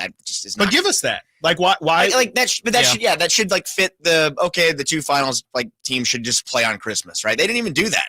They did Miami and 76ers, and then Embiid and Butler both don't play. So I'm just wondering what matchup would be the like, oh, wow, we got to sit down and watch that. Is it like Milwaukee? Yeah, I mean, I don't know. I think Lakers? I think what you do is you always put the finals rematch on Christmas Day. Like every single year, the odds are 6 months later, the two teams that were just in the finals are going to be good next year. Put them in there. Again, I mean, I really wasn't thinking it was going to happen, but a lot of people thought that Warriors Kings should have been on there. Just put the rivalry on there, and It fits. It totally fits. And then you can do a Bucks Celtics. You know those two teams are. You didn't even know Dame was going to be there, but you know those are going to be the two best teams in the East. And then, sure, of course, if you have to put the Lakers, Clippers, put Lakers, Clippers. You can put. I don't know.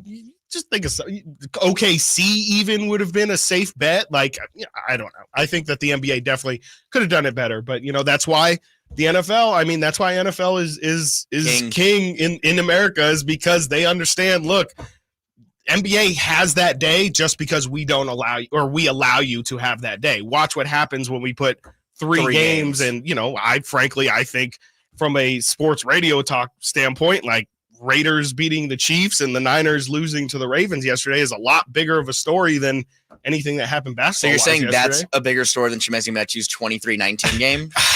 Career night. I'll have to talk with, I haven't spoken with my co-host Alan Stiles or anybody who does, the morning show here, but yeah, I'm going to say so. I'm going to say that though it was impressive, I'm going to say we're going to talk about football. Alan's going to bust out the trade machine when we're on with you guys. And Chimezie Metu. That's the answer they need. That's what he's going to say. It might be. I think you could do some guys going back to previous places. Like, obviously, Dame got traded late, and you can't really put Portland in this slate. But, like, Dame going back to Portland would be cool. If you did Philly in the Clippers. Portland, though? No, you're right. Portland is not cutting it this That's year. the worst example, but say you did. It is. But say you did, like, Philly and the Clippers. Yeah. And I guess the Harden trade happened too late in the season for you to really recognize that you could set that up. But, getting James Harden back against Philly would be a fun one, or even for the Lakers, LeBron back in Cleveland. Cleveland's a fine team, like some storylines like that, I think could add a little bit extra juice to it. Cause I don't know, the games didn't really cut it for me. Even Milwaukee, Boston, like you said, I like the top of the conferences, but I get why you maybe go a little east-west with some of these. Yeah, I mean, it's, whatever. I think the NBA was kind of banking on, hey, this is our day. People are going to tune in. We just got to make sure that we have a game in New York, in Madison Square Garden, make sure LeBron's playing, make sure Steph is playing. And they just crossed a bunch of boxes. And, they weren't really, especially at this point, they were more concerned, I'm sure, with scheduling about the in-season tournament than scheduling their NBA day. My question is this. It's, how close are the Kings to a Christmas Day game? Because we kind of talked about that a little bit. But if you look at the ratings, from a ratings standpoint, if the Warriors stay intact, let's say Steph Curry, Klay Thompson comes back, Draymond Green stays with the Warriors. If the Kings and Warriors are still at this point next season, do you have to put them on Christmas Day unless something else happens? Because you see the ratings from the playoffs, you see the ratings from the in-season tournament, and yes, Warriors fans will say it's the Steph Curry factor, and I agree. He can carry an audience. He does. But the Kings and Warriors games are always, they just get to that point where it's must-see basketball. If nothing changes, is that a Christmas Day game next year, in your opinion? I think it's a possibility. I would probably say it's the most likely problem. If the Kings are going to play on Christmas Day, it's going to be because they play the Warriors. Sorry to say this and then go to break, but I kind of think that the Warriors might not hold up their end of the bargain when it comes to I think they have to make the playoffs in order for it to kind of make sense for the NBA to say, okay, Kings Warriors are two opponents that we should put together. They might just say, let's do, if the Warriors aren't successful this year, let's just do a good old fashioned Steph and LeBron and call it a day. We also don't know what's going to happen this year with the Kings. What if they have a crazy series with Dallas or something, or something wild happens? You never know. That's a very good point. We are going to break right now, but I want to keep you guys live in the YouTube chat during the break. It's a short break. I need to ask you guys a question, just for the YouTube audience. Okay. Sounds good. All right. Let's do it. Yeah. Going to get to a break here on the Kings holiday special, and keep those questions coming in the chat. I think that we're going to talk to you over the break, and we're also going to get to some trade conversations. So you got any ideas, throw them in the chat here, and we'll get back to you after this break on the Kings holiday special.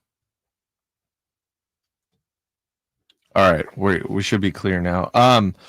We have a nice audience today. I think people are hanging out in the YouTube chat. We appreciate it. I want to know, do you guys have any poll ideas? I want to get a poll up. Someone's talking about in the chat, do you think Keon is like a legit backup point guard that the Kings have right now? Like, should they roll with him, or should they make a move? What do you guys, I don't know how you feel about that, or do you have any polls you want to throw up? What poll ideas we got? If we're doing trades, we could do the Kings need to make a trade? Yeah. It's pretty basic. So this is on me. I mean, I heard you guys talking about earlier. Questions to the chat, too. Best dunker of all time, Kings dunker of all time.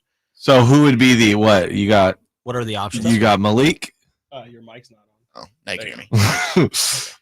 Malik. What are the other options? Gerald Wallace, Malik. Are we putting Spud Webb? Yeah, for sure. He won the dunk contest. Maurice Evans was in there. Ben McLemore won the dunk contest technically. Or Did he win? No, he he lost. I just think Malik's going to be a He did lose landslide there. win. He should be in the right? poll. Yeah. Right. That's what I would think. But wait, who? Malik. But like we said, I mean, yeah. I said he heard was. you Chat talking earlier, about yeah. Gerald Wallace People, already. I know, but I get it. He had some great dunks, but man, he was a garbage time player for the most time he was here. Yeah, I heard you say that. I agree. I definitely think. I mean, especially if we're just talking as a King who was not, because We're again, coming back. it's a slippery slope of sorry. like Vince Carter. We'll talk. Here we go. Sactown Sports. Call or text at 916-339-1140. Kings holiday special. Brendan Nunez, Frankie Cardicelli, got our guy Chris Watkins here from Styles and Watkins joining us the day after Christmas. Yes. Appreciate all of you guys spending the time today. And during the break, we're trying to figure out some poll to put up here. And it was a conversation we started a little earlier about the best dunker in Sacramento Kings history. With Malik Monk being how we got to this conversation, obviously throws down some crazy dunks in transition. He's electric. I also think he has the personality for it. I think it takes he wants it. An entertaining guy. This is all entertainment when it comes to dunk contests. Flair. You got to lay down the criteria for what makes you the best dunker. In the break, Frankie, you're talking about Gerald Wallace not playing meaningful minutes. So it's like, how does that affect him being a great dunker on the team? It does. I guess to that extent, it doesn't. It's more so like we have more chances to see Malik Monk. Malik Monk's out there for 30 minutes a night, and Gerald Wallace had some big dunks in limited minutes. And I feel like the dunk that people always go to, I think it was in a preseason game against Houston. I think maybe also people might be getting confused. The best dunk of the person to do the best dunk of all time versus the person who might have the biggest dunking bag of all time. Like the dunk that Gerald Wallace had is probably the best in Sacramento Kings history. Yes. That was a dunk. I don't think Malik Monk can surpass that individual dunk. But in the bag of tricks and how we have a highlight reel now of Malik Monk over a season and a quarter of just amazing dunks. But sorry, with what you just said though, Chris, would you say then Shaq's a better dunker than Vince Carter? So there's also a different no, I wouldn't. Because it's like that would be most dunks. No, but I think there's also a difference between ability to do a cool in-game dunk, and then there's somebody who, okay, let's go step on the blacktop, and I can go between the legs, 180 reverse over the head. Mac McClung. Mac McClung, Levine. Because honestly, the person who's the best at the ability of dunking, again, just stepping out on the playground, Kings had, Derek Williams. I would say Derek Williams is more of an someone in the chat. Dunker. Dante Green. No, he's going crazy about Dante Green. Jared Cunningham, I believe his name, Jared Cunningham. Oh, he could get out. He was part of the Harlem Globetrotters. I know Jamario Moon was too. He's not a King, but a sleeper that people have. Someone did bring up in the chat, and I agree that he is kind of like a sleeper. De'Aaron Fox is when he's fully healthy and he's fully Headband Fox, I guess back in the day was really the one that I think he even tweeted one time. De'Aaron quoted a tweet of him with the headband. He's like, "Wow, Headband Fox went crazy." Yeah, there was the one he had. Sorry, not to interrupt you. You're good. I think it's last year. It might have been the year prior over Okongwu, and he's sideways and throws it down over him. De'Aaron definitely has some. I had never seen this Jared Wallace dunk. I'm not gonna lie. I just pulled it up and I had a visual reaction. It's crazy. Whoa, he gets up. Yeah, it's definitely preseason. So if we're ranking individual dunks, yes. I mean, honestly, the Marvin dunk goes in here too. I have not seen another. Okay, it does. It does. It definitely does. That dunk was crazy. But both they're dunks, yes, on camera, but they're not in the game. And I guess that's where I'm kind of it shouldn't matter, I guess, and fit the criteria. But I think that there's an argument to be had for best dunk of all time. I think that Malik Monk for best dunker of all time, there's also an argument. So let's finalize this poll real quick for our YouTube audience. Okay. For sure, we have Malik Monk and Gerald Wallace, correct? Yeah. Yes. Okay, who's our third? And then for fourth, we'll have other. Spud Webb, I think we were talking about Spud Webb might have to be in there. Yeah, Spud right? Webb's got to be up If there. no for one sure. else is coming, nothing else is. That's fine. Marvin Bagley belongs in the other. Oh, Wallace. Yeah. Yeah, I don't Bagley. have a problem. I mean, Dante yeah, Reed, Jared- VC. Right. Maurice Yeah. Evans. I don't know if Maurice Evans Fox. fits that. Yeah. I mean, Yeah, if you have an other, drop it in the chat. Quincy Yeah. AC. People are mentioning Quincy Kenny AC used Smith. to. Is Kenny Kenny Smith? Smith, yeah, he won I've a seen dunk a couple. contest. Yeah. Okay, he did. He won a dunk on. Yeah, I he did did. not I know did that. not either. The Oh, Jet. wait a minute. Rudy Gay is like also kind of like a sleeper. Yeah, What about for sure. big men? Like, did Willie Cauley-Stein ever have a good dunk? Oh, I'm sure he did. absolutely. Yeah. Yeah. I don't know if he belongs. But that's on the again list, but yeah. in-game dunks. Like He can won't get Willie votes, though. do Boogie. like a. Yeah, Boogie. Boogie had some posters. I never think. Oh, Yeah. Scott Pollard maybe or Brad. I feel like we're losing the Henry the, Turner? The The athleticism. Henry of it. Turner. Oh, Yeah, sure. high flyer. High flyer. High flyer? Yeah, yeah. I Monk. feel like Monk. I feel like Wallace. the criteria should be who would have like the highest viewed highlight reel. It's got to be multiple dunks because that kind of helps Fox. against the Gerald Wallace argument and might help a De'Aaron Fox argument and Malik Monk as well. But it's also like you do have to hit the spectacular meter a lot. Maybe we say of these guys, if they had a dunk contest, Sure, who would win it? Yeah, You know, That's yeah. a great. And that's where I'm that's saying perfect. Might be a way there's to do different kinds of dunkers as well. Like that's where I don't know how good a Willie Cauley-Stein would do in a dunk contest, and yet he's still able to have some pretty crazy in-game dunks. who's bringing out the Kia and jumping over it? You know what I Malik, mean? And who's throwing the pass from inside the car? Rajon Rondo.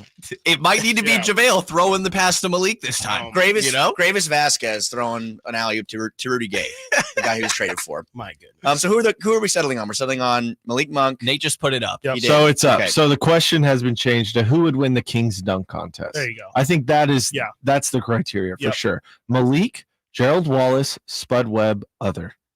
All right. Yeah. Okay. Others say in the chat, obviously, please let us know. I do think now that the criteria's changed a bit, I'm thinking Fox has a decent chance. I'm thinking He might. I'm thinking y'all are sleeping. I on think Spud Fox- Webb. Yeah, Spud Webb. If we're too. talking about an actual dunk contest, because he's been there, There's a done lot. that. There's a lot of Kenny Smith in the chat, and people are saying we don't know Kenny Smith. Yeah, he was a little before our time. We can't Yeah, not deny gonna lie. that. But I've seen Yeah. plenty of Kenny Smith highlights. Like I've watched the same things we saw. The way he walks now, he must have got up before. You know? Yeah, he had to. the way he You walks move to like that now, you- jumbotron. Right. Yeah. You move like that now. You were an athlete before. He really For can move. sure. He can move. No, I do think that Fox might have belonged on that list. But if other wins, we'll know who it probably is referencing. But some good dunkers in the Ben past. McLemore, someone said. Are you kidding me? Chris, you mentioned No, him a I little did bit. say him. He just can't palm the ball. But yeah, he literally cannot palm a basketball. What if we had to do what stands out as the best dunk from this season? Obviously, Yeah. Keegan and De'Aaron have their little friendly competition of who's going to have the best dunk this year, and it almost feels like Malik doesn't even allowed to be a part of that because he'd probably It's like be the too easy good. win. He's like the older brother is too good at Smash Bros. He's not allowed to play. Yeah, like, you know, I'll let you guys fight Yeah. for a second. It's my turn. Yeah. No, I think that it's got to be Malik in Utah, right? Like that was It an has to, I insane dunk. In the shove after, I feel like Malik the other day. they're both good. And they're both very similar. He really just tomahawk. He's the king of the tomahawk jam. Yeah, the Utah one's nice because it's on a body. Like he did catch Chris Dunn pretty bad in a pretty bad spot. Like and you know it adds to the actual poster of it. But I don't know, when you throw in, maybe it's just because we were in the building to see it, but when you throw in all the factors of it was a home game and Malik really just pulled it back. And to me, I don't know. I definitely might be biased because I was in the building, but it felt like that Malik dunk the other day. To me, that's really, really up there for number one this year. Sabonis over Gobert, I think I liked it a lot, but it was kind of an offensive. It might have been. It was an offensive foul. Like that's the thing. Like I'm looking at. I'm like, But I it can't wasn't. really. It was an offensive foul. Like it technically goes in the books as a dunk, but I was looking at the replay and just like I can't really fully enjoy it because I want to say offensive foul, but no, I think I agree, Chris. Like the home reaction kind of makes it that makes the dunk even more special. The reaction from the crowd and that dunk that Malik had against Phoenix was special. I love when that you can tell it's about to happen. I felt the same way for the Marvin one. Like he caught it and you're like, this is about to happen. Yeah. And sure enough, and you get Malik in transition as the trail guy, it's always going to be electric. It might be a 360 layup that he may or may not finish, or it's going to be a crazy dunk. So we'll see. Keep your votes coming in the chat here. Again, if anybody else has an other, then let us know.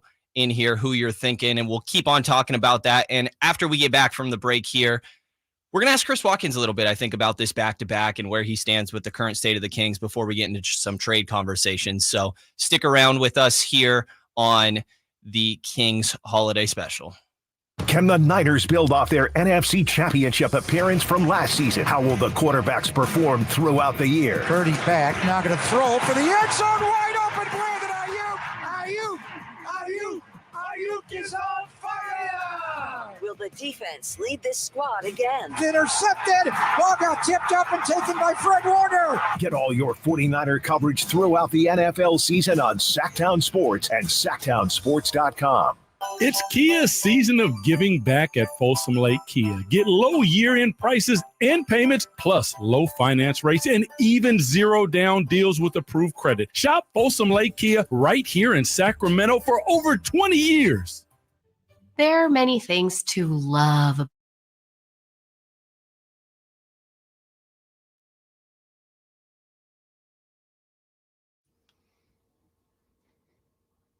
What's up, YouTube chat? We're gonna be staying live in the breaks for the rest of the show. We're having a good little show here. We are. Appreciate people hopping in here on the chat. You know, it's always a good time. Day after Christmas. I think we need to hear from the chat a little bit about Kings related Christmas gifts. Yeah. I'm wearing some right now. I got these brown. You won't see it on camera, but like brown Kings like sweatpants. I don't even know what they are, but like a little logo, just kind of by the pocket, or yeah, and by we're on in the break. No one heard anything you said. I know. I didn't know that we were on. Oh, okay. Yeah. No, you didn't pick up. No, I didn't have my mic on. I was just like, we could have been entertaining the people.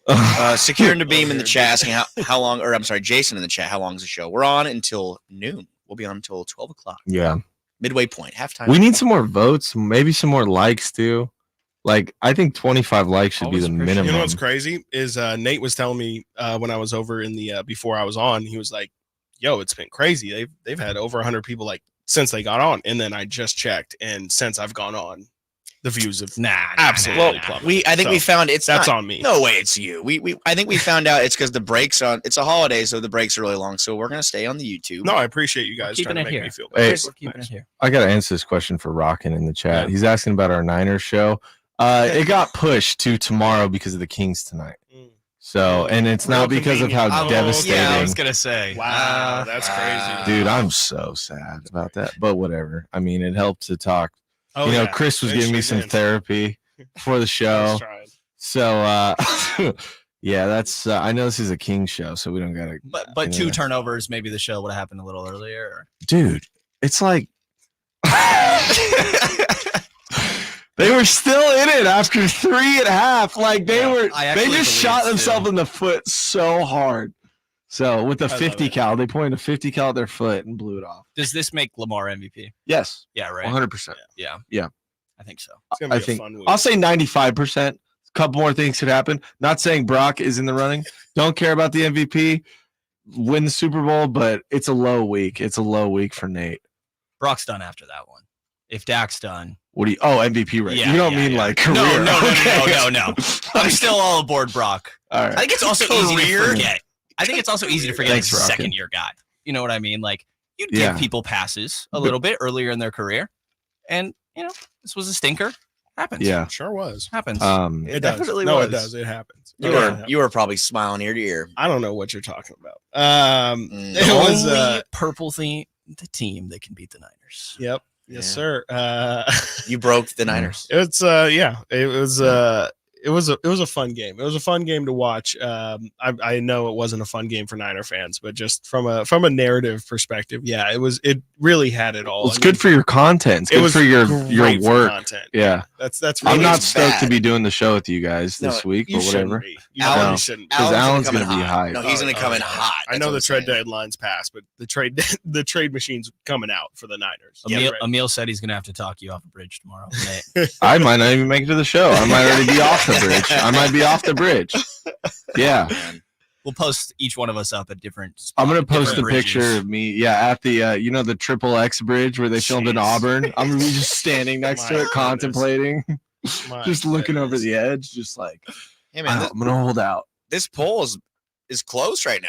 It's tied. Malik Monk and Gerald Wallace both 37%. Malik took a lead. We have 27 votes in. Make sure you guys vote. You're in the YouTube chat. Who's your favorite Kings dunker? What do we think like Malik would do in the dunk contest? We are coming back right now. Okay. Sorry, I should have given you a better after heads the up. break.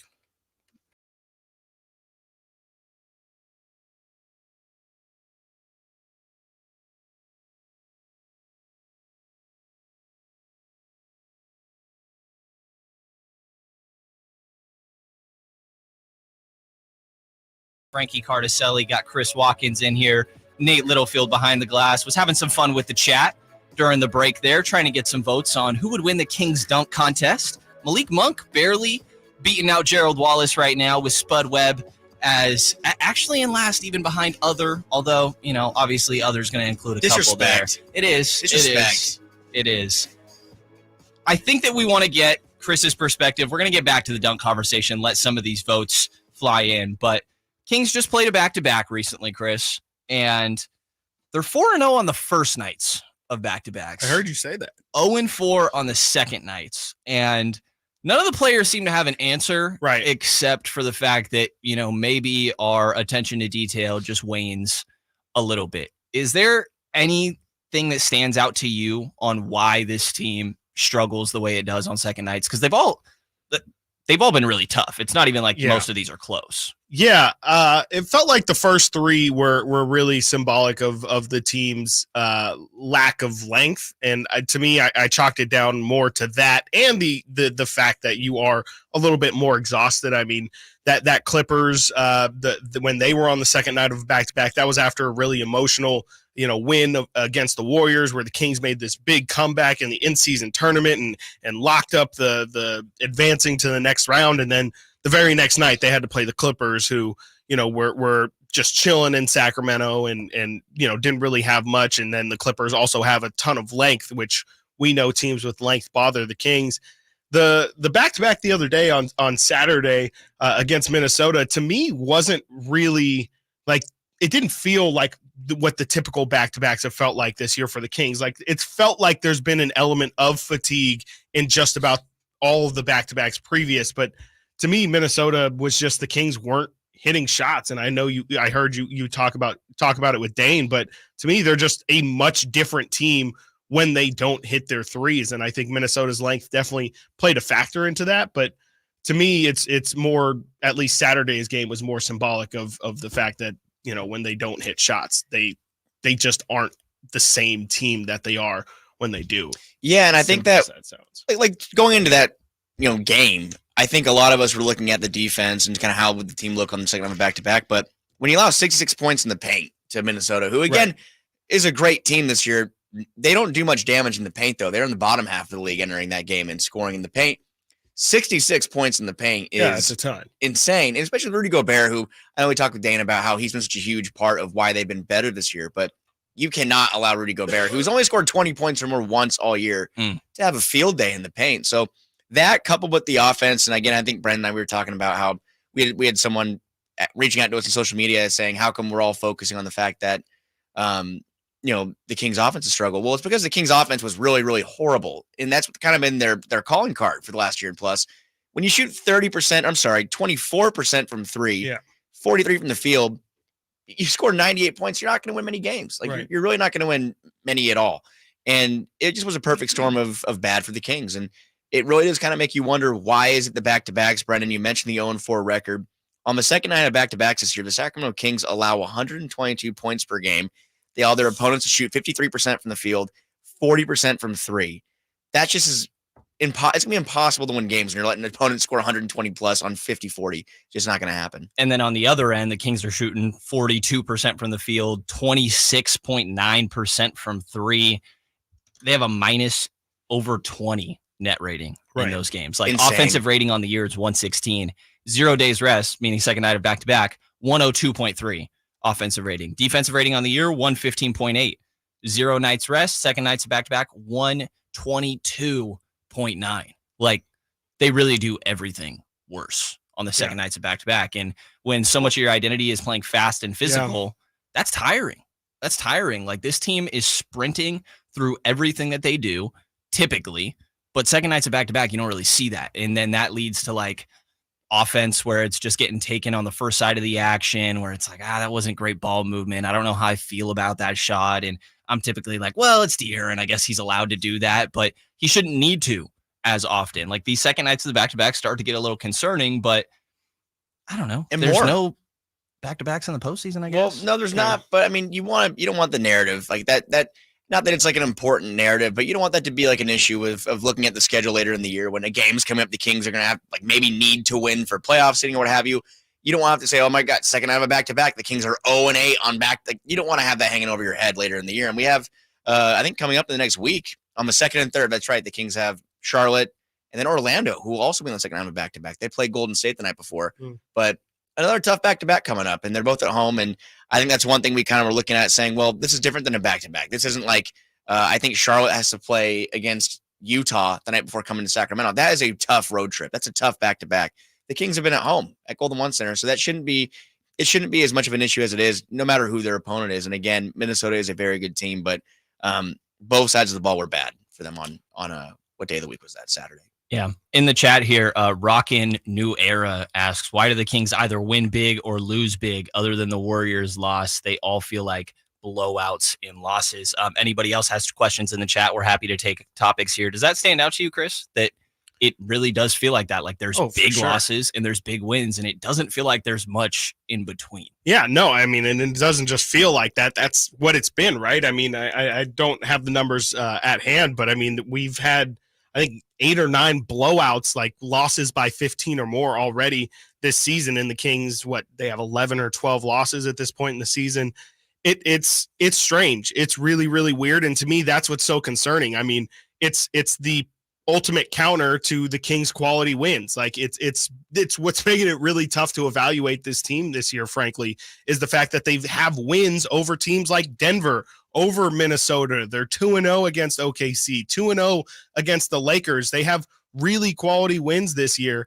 But at the same time, they have these losses that just are so glaring, and it shows something that is clearly flawed with the team. I think that's the way that I would describe this team so far this year, is they are a good team, but they're definitely a flawed team. And I think their blowout losses are just, for the most part, I mean, you talk about the Brandon Ingram Zions, you talk about the Paul George and Kawhi, you talk about Jaylen Brown and even Kristaps Porzingis, I guess you can throw into, because they didn't have Jason Tatum. There's clearly an obvious flaw with this roster, and it's the size. It's not a new thing that anyone's bringing up, but to me, they're able to win games, but at the same time, they're very much capped, I think, with how the roster is currently built. And I think that's what's led to a lot of the national backlash, being so confident in what they're saying is, a guy like Kevin O'Connor is not going to back down, because I think he knows that this team really can't win a championship how they're currently constructed. And so when they do inevitably make a move that could potentially put them over the top, you can say, haha, I told you they needed to make a move in order to get this thing right. So that's how I'm reading the blowouts. Is just kind of, it's a symbol of the fact that they just have a clear and obvious flaw, and those teams really do a great job of taking advantage of it. And for the record, last season was a great season for the Kings, maybe one of the best in the franchise's history. They lost 4 games by 20 or more last year. That's insane. This year, wow, we are, I think, barely a quarter of the way through the season. They have lost 4 games by 20 or more. They've already matched that. So definitely a concern. And again, it does kind of come down to the personnel and the defensive, the defensive liabilities they have. It's just all kind of internal right now. And when they have those runs that they're up against, stopping those runs is kind of always the biggest concern to me. And the fact that even a timeout is not able to stop that momentum. Like, we've seen teams like Houston, most notably, in New Orleans, have just completely, beaten the brakes off the Kings. There's just no way around it. Like, it's been horrible, and nothing has stopped those runs.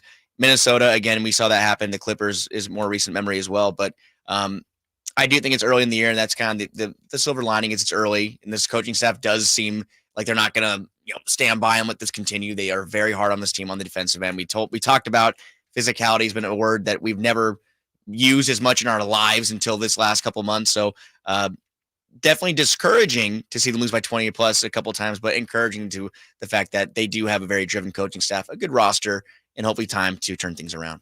Yeah, and I think part of De'Aaron Fox being the clutch player that he is, inaugural clutch player of the year, everybody focuses on fourth quarter, right? Technical definition, 5-point game, less than 5 minutes left is clutch time. I think when other teams are going on an 8-0 run, and you need somebody to slow it down, De'Aaron goes and gets you a bucket. That's a clutch bucket, and the Kings have two guys. They have De'Aaron and they have Malik. When Malik's not out there, you really feel it in that second unit. And you mentioned earlier, it feels like when HB plays well, the Kings do as well. Same thing for Keegan, right? Which almost points towards when they have a third guy play well and step up, because you're typically getting your production from De'Aaron and from Domas. Can you get that third guy? And it feels like Malik has kind of been there, but you need a little bit more sometimes. And I think that's going to lead us into some trade conversations here after the break. Anybody has any ideas for players in the chat, be sure to let us know. We can get into some of this. But when we get back here on the Kings Holiday Special, going to get into some trade conversations. So stay tuned to hear some of that. The Kings are in Portland tonight to battle the Blazers. Another deep three. De'Aaron Fox from downtown, and I mean, he's out there in 30-foot range. Tip-off tonight at 7. We're clear. All right. All right. What's up, peeps? Do you guys play fantasy basketball? Yeah. I do. Oh my God, I need to edit my lineup. Yeah. I played for a couple years and I quit this year. It's tough. It's so much work. Yeah. You got to set your lineup for the week, as I didn't do yesterday. Yeah, but even then it's like, oh, I guess Kawhi's not playing Wednesday night. And then you got to make the roster moves and all that. And that throws off the entire lineup. I started 4-0 and have since lost 5 in a row. Brutal. Pretty tough. And part of that might be because I didn't do a great job keeping up with my I'm strongly considering quitting fantasy football next year too. Dude, I thought about it this weekend. I did not do well, and I'm in 5 leagues, and I made the playoffs in all of them and didn't do well in the playoffs in any of them. And I'm like, you know what? Yeah. I think I need to cut it down. I hate trade talk in fantasy world. I love trade talk in Kings world, but not dude, when people I don't even know or really like are texting me because I'm in this group and they're like, you need to give me Cooper Kupp now. And I'm like, oh, no, I'm actually okay. Yeah. So. Well, and it's always, let me take these 2 guys that I just picked up off waivers and give me Cooper Kupp. It's like, that doesn't really do anything for me. I'll throw in Justin Tucker. Okay. Dude, he's the number 1 kicker. Dude, you're telling there's value there. Yeah. I'm telling you. I think I am going to quit. I've been thinking about it for a while. Problem is I'm in Dynasty too. Oh, no. Yeah, so you got to find somebody to take over your team. I don't care. That's someone else. Well, then you just go all out before you give up your team. You make an all-out effort. All future picks. I basically dude, it's funny. I did that this year, but then I got so irritated with just the league and everyone after, because then they're like, no tanking halfway through the season. They're like, okay, you have to set a real lineup. All making these rules on the fly, and it's like, I really don't care. I'm done. This is too serious. I'm out. Talking about fantasy football. Yeah. You don't want to buy in all the way, Nate. I think I'm quitting fantasy. I quit fantasy basketball this year. I think I'm going to quit fantasy football. Every day, daily fantasies are tough. I think that basketball is fun, but I mean, we do fantasy basketball. I'm okay with it. But I know for some people, like my friends, they're like, no, I can't check every day. It's like daily fantasy basketball is hard. Did you guys do baseball ever? I do baseball. Chris and I do baseball. We're in the same league. I think you beat me this year, right, Chris? Yeah, I always forget about that. Is it basically the same as basketball where it's categories? Yeah, it's like hits, runs, RBIs. You can do points. Yeah, it's a point system. Because in basketball, you can do I had more points this week, and so I get a check on points and assists and field goal percentage and weird things like that. With baseball, it's more like fantasy football, where it's just you get 10 points or a point for every inning you pitch. And stuff like that. Do you guys have any punishments for any fantasy leagues? Oh, I will not. I was the only one that did it. I had some stupid license plate that said I suck at fantasy football or something, and I left it on my car, and then for some reason no one else had to do it when they lost. like a plate frame? Or Yeah, is that yeah, frame. Yeah, no, I didn't have to. Get a government issue. Yeah. Pulled over. All right, I got a buddy in the chat who was making me address this. I did ruin my fantasy season this year. I was 5-1 through 6, and I was kind of getting a little greedy. Needed some running back help, so I did trade Mike Evans away. Okay. And then I went 6 games, 6 losses in a row. This is gonna sound bad, but I had. Let me start with I had a surplus of receivers. I had no running backs. I lost many running backs to injury, so I picked up. At the time, he was playing well, Miles Sanders, who did nothing. Yeah. And then I had Chuba Hubbard, who was pretty good. Who was his backup? He's got me at least like 10, 30. So you had a starter, and so you had the Carolina You didn't have much Panthers. faith in the starter. Literally You got the his worst team in the NFL. You had their backfield. It was a horrible trade, but in retrospect, I was like, okay, I got my receivers, we're set.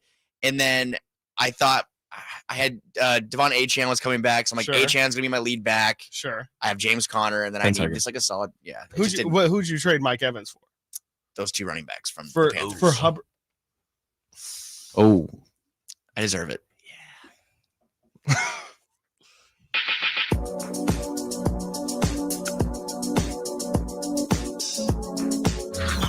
Sactown Sports. Check us out on YouTube. Search Sactown Sports and subscribe.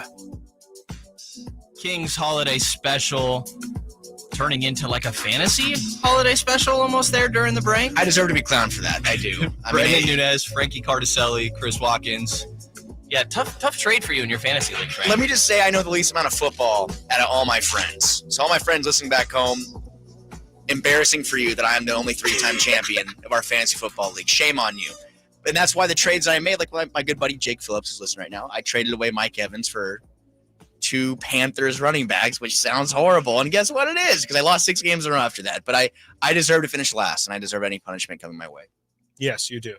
Chris is disgusted. I cannot believe that you made that. I'm wearing it. It was stupid. I know. Really bad. It was stupid. That's really bad. It's a tough one. It's not It was, great. it was It's a really tough tough. one. Mike Definitely Evans, there was a graphic that I think he had 13 straight games with I can't remember what the stat was.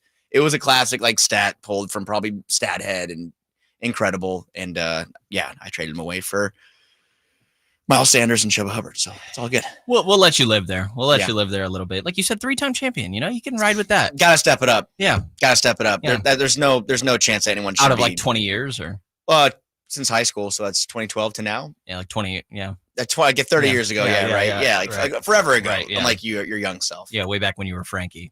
That's right. Yeah. Yeah. Now he's Frank. Now I'm just- Franklin. Franklin. That's the old version. Brendan only calls me Gotta get the Franklin. voice guy on that. Don't you dare start that. don't give Verlot any ideas. Franklin Cart. No, I'm okay. Not yet. Yeah, we do only go with Franklin when he's a little bit old manish. Yeah. What do you call me? The oldest young man in sports? I haven't used that, but I like it. I like you said something like that before. You're the oldest young media member or something like that. Yeah. That sounds about right. That sounds like Franklin to me. Well, I stand Benjamin by Button of media. Yeah. yeah, exactly. Franklin Button. Frank No, Button. it doesn't hit the same. Nah, it doesn't. Yeah. We'll figure something out. We'll figure something out. Different fantasy world, I guess we can kind of live in, are some hypothetical trades for the Sacramento Kings. I don't think we're quite in trade season, but we're at the point where we start flirting with it a little bit and having conversations. Like as Chris pointed out, with these big differences in the wins and losses for the Kings, there's clear weaknesses on this team. And I think it's known around the league what the weaknesses are after having an entire sample of this style of basketball last season. And what do you look for? Because I think there's a parallel to the Denver Nuggets. Everybody's going to do this with the defending champions. Everybody's going to be like, how can we be that team? Right. But you look at the passing big in a really dynamic point guard, and I think there's similarities, and you can even put MPJ and I think Keegan Murray in similar categories. That can be debatable to some people, but I think that they are somewhat comparable. Then you look at the other two, right? You look at KCP, Kentavious Caldwell-Pope, and Aaron Gordon. And you compare that to Kevin Huerter and Harrison Barnes, and both those guys on Denver are better than either of the two that were just mentioned for the Kings.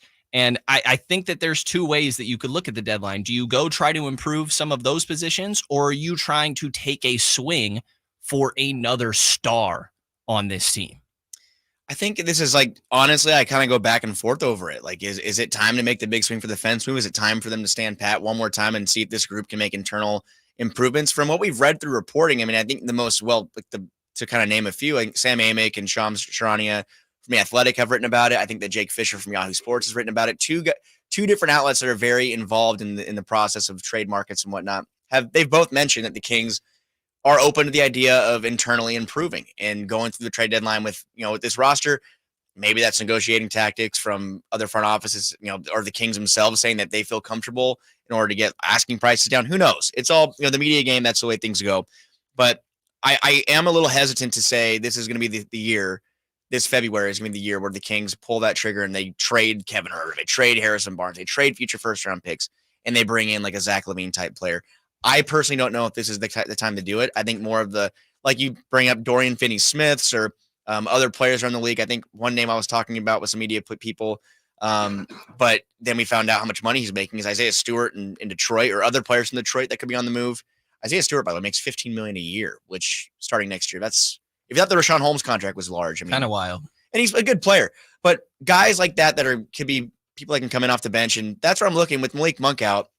Kind of changed the way I'm looking at the trade deadline. With Malik Monk out, the Kings haven't really been able to generate much out of that bench unit. And again, Trey Lyles did have a nice fourth quarter against Minnesota, but when Malik Monk's out, the Kings got to need another guy to head that snake there. But I'm on the fence still. I'm not sure how you feel, Chris, about if this is something that you feel is the year where the Kings make that swing for the fences type move. Is that one that you think that you're going to have to see how they play in January and then go from there? Or is it one that you think can happen at any time?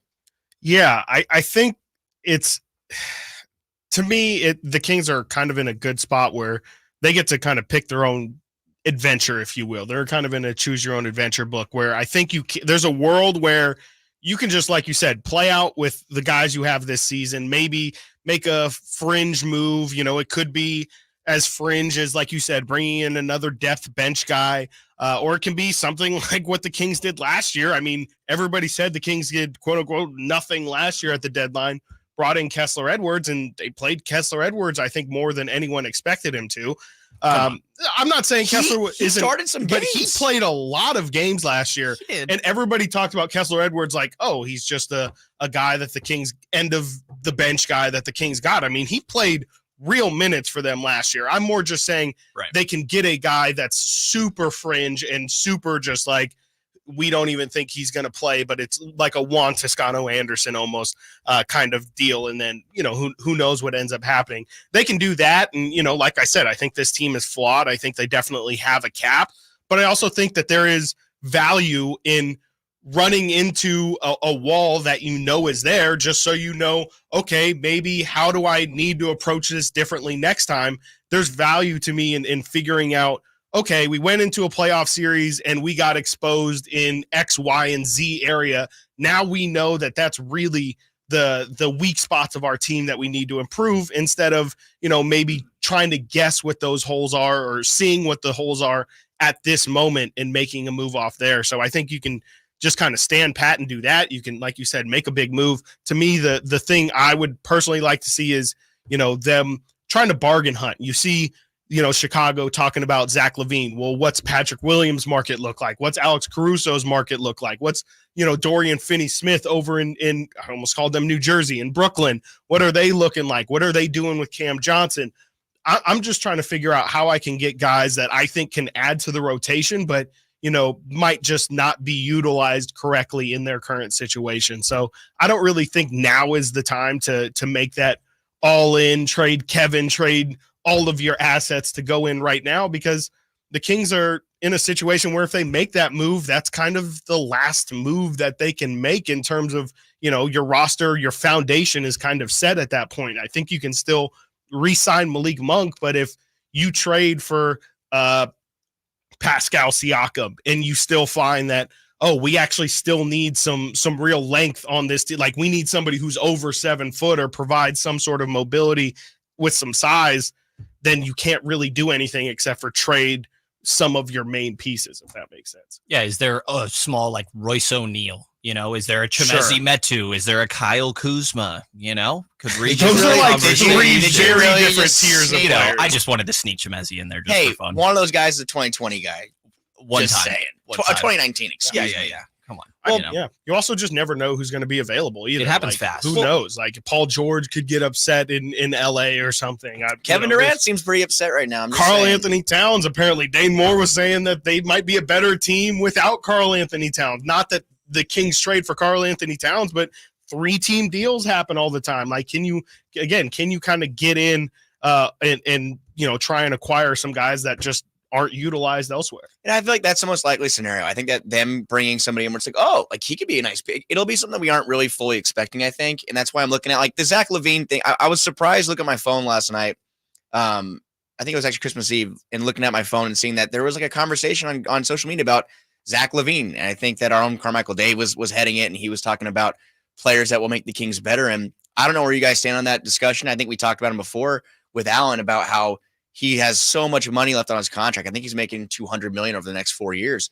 And I think we have to go to break in a minute, but we can talk about that too. As far as, do you think he's like the guy? I don't think Zach LaVine should be the end all be all, or he should be like the marquee prize for this specific team, as good as he is on offense. But for this fit, I don't think it would be that crazy of an addition to an already, they're back almost in the top 10 this year in offensive rating after kind of struggling out the gates.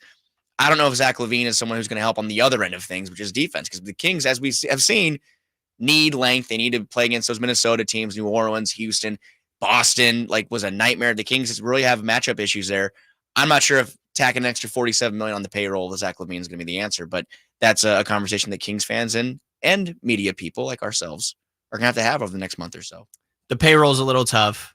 He's not going to help you defensively. I do think he's kind of a perfect fit offensively, for what it's worth, but I don't know if that's what I'd look at, even if maybe that's been some of the recent reportings. Somebody else on Chicago catches my attention a little bit. Alex Caruso is a hot topic. I asked a buddy of mine that covers the Bulls what he thinks about him a little bit, and we'll get to his answer after the break here on the Kings Holiday Special. The Sacramento Kings play here. He's got the triple. Sacramento takes the lead. Get your Kings fix all season long right here on your home of the Sacramento Kings, Sactown Sports at SactownSports.com. Carmichael Dave here for Jiffy Lube, your proud sponsor of the Drive of the Game. Now listen to every Kings game.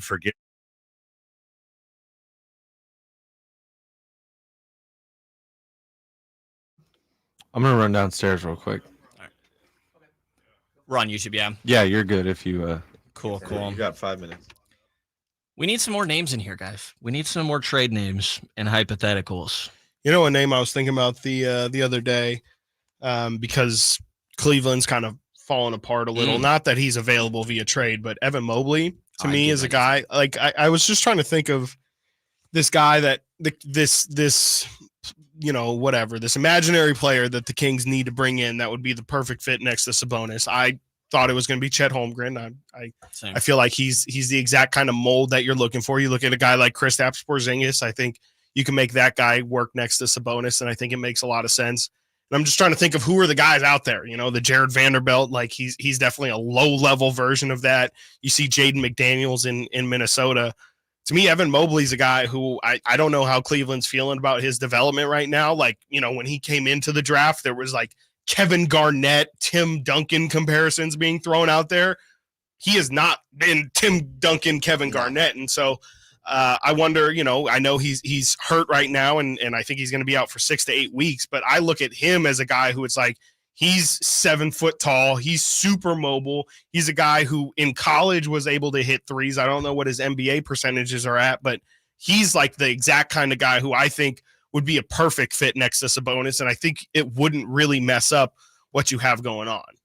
I think he'd be great. I love me some Evan Mobley. You mentioned like Chet Holmgren. Like it's so hard to find these type of guys, right? Like you could look at Jared Jackson Jr., but there's a reason a lot of these guys are like centerpieces. But even him, who do they put Jaren Jackson Jr. next to? Right. Steven Adams. Right. And, it's Sabonis, you could argue, is just a kind of like a little pocket Steven Adams.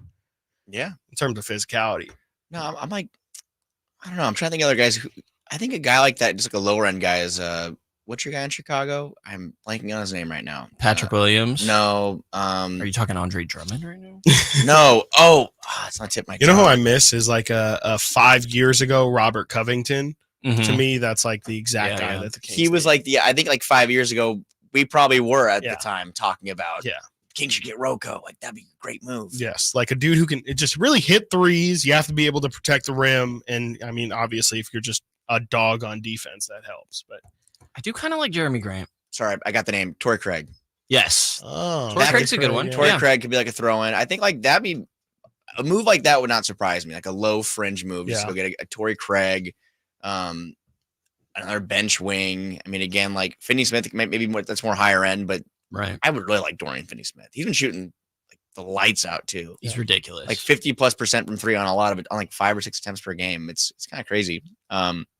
They need more players like that though. Even like a Derek Jones Jr. or something. Who's starting, and they liked him. Yeah, they clearly liked him. Didn't the Kings throw him an offer off of it?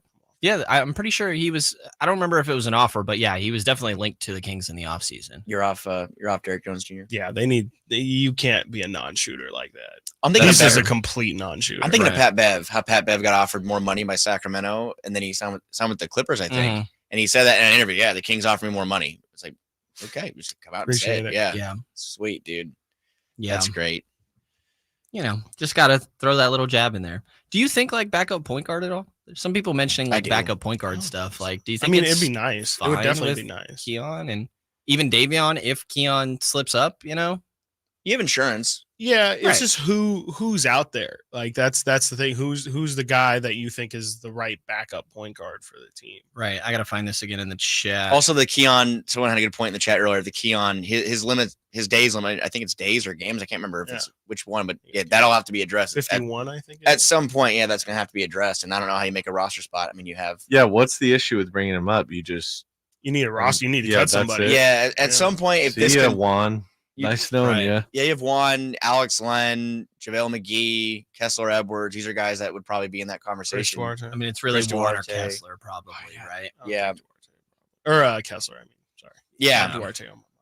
It's hard to see Duarte going. I think that if Duarte, like, if there was a deal that was going to be made for a Dorian Finney-Smith, there's someone that would work for contract purposes. Like, you have Duarte, you have Davion.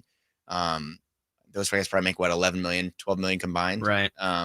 Yeah, Secure and Nabeem here was the one mentioning it. Javon Carter, like Chris Dunn, like obviously this isn't changing. Technically, the Kings have a version of Chris Dunn. Technically, just the G League rights to him, which was a very confusing. I feel like they need more of a playmaker. Like I know Ricky Rubio's going through some. I've things, thought about like, him. Yeah, thought about to him. me they need somebody who can have the ball in their hands.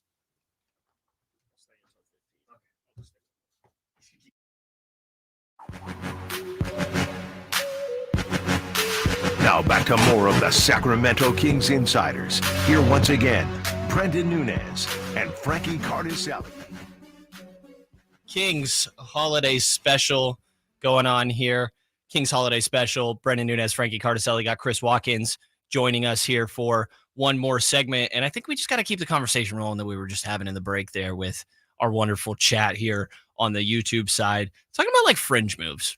You know, we talk a lot about these big potential swings, and those conversations have been had. Maybe we can focus on some smaller ones. People are pointing out like backup point guard, right? I'm a big Keon Ellis guy. That's no secret. I think that he's fit that backup point guard spot fine.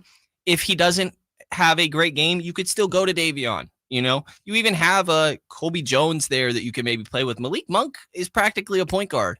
You know, is there any like fringe? Let's talk about improving the bench through potential trades. Is there any spots you look at that you're like, I could see them using a better guy there? Or is it not even worth it to go spend, I mean, albeit minimal assets on that? I think backup forward, whether it's a 3 or a 4 or interchangeable, whatever. I mean, I think that the fact that the Chris Duarte experience has not been great so far. It really hasn't gone the Kings' way.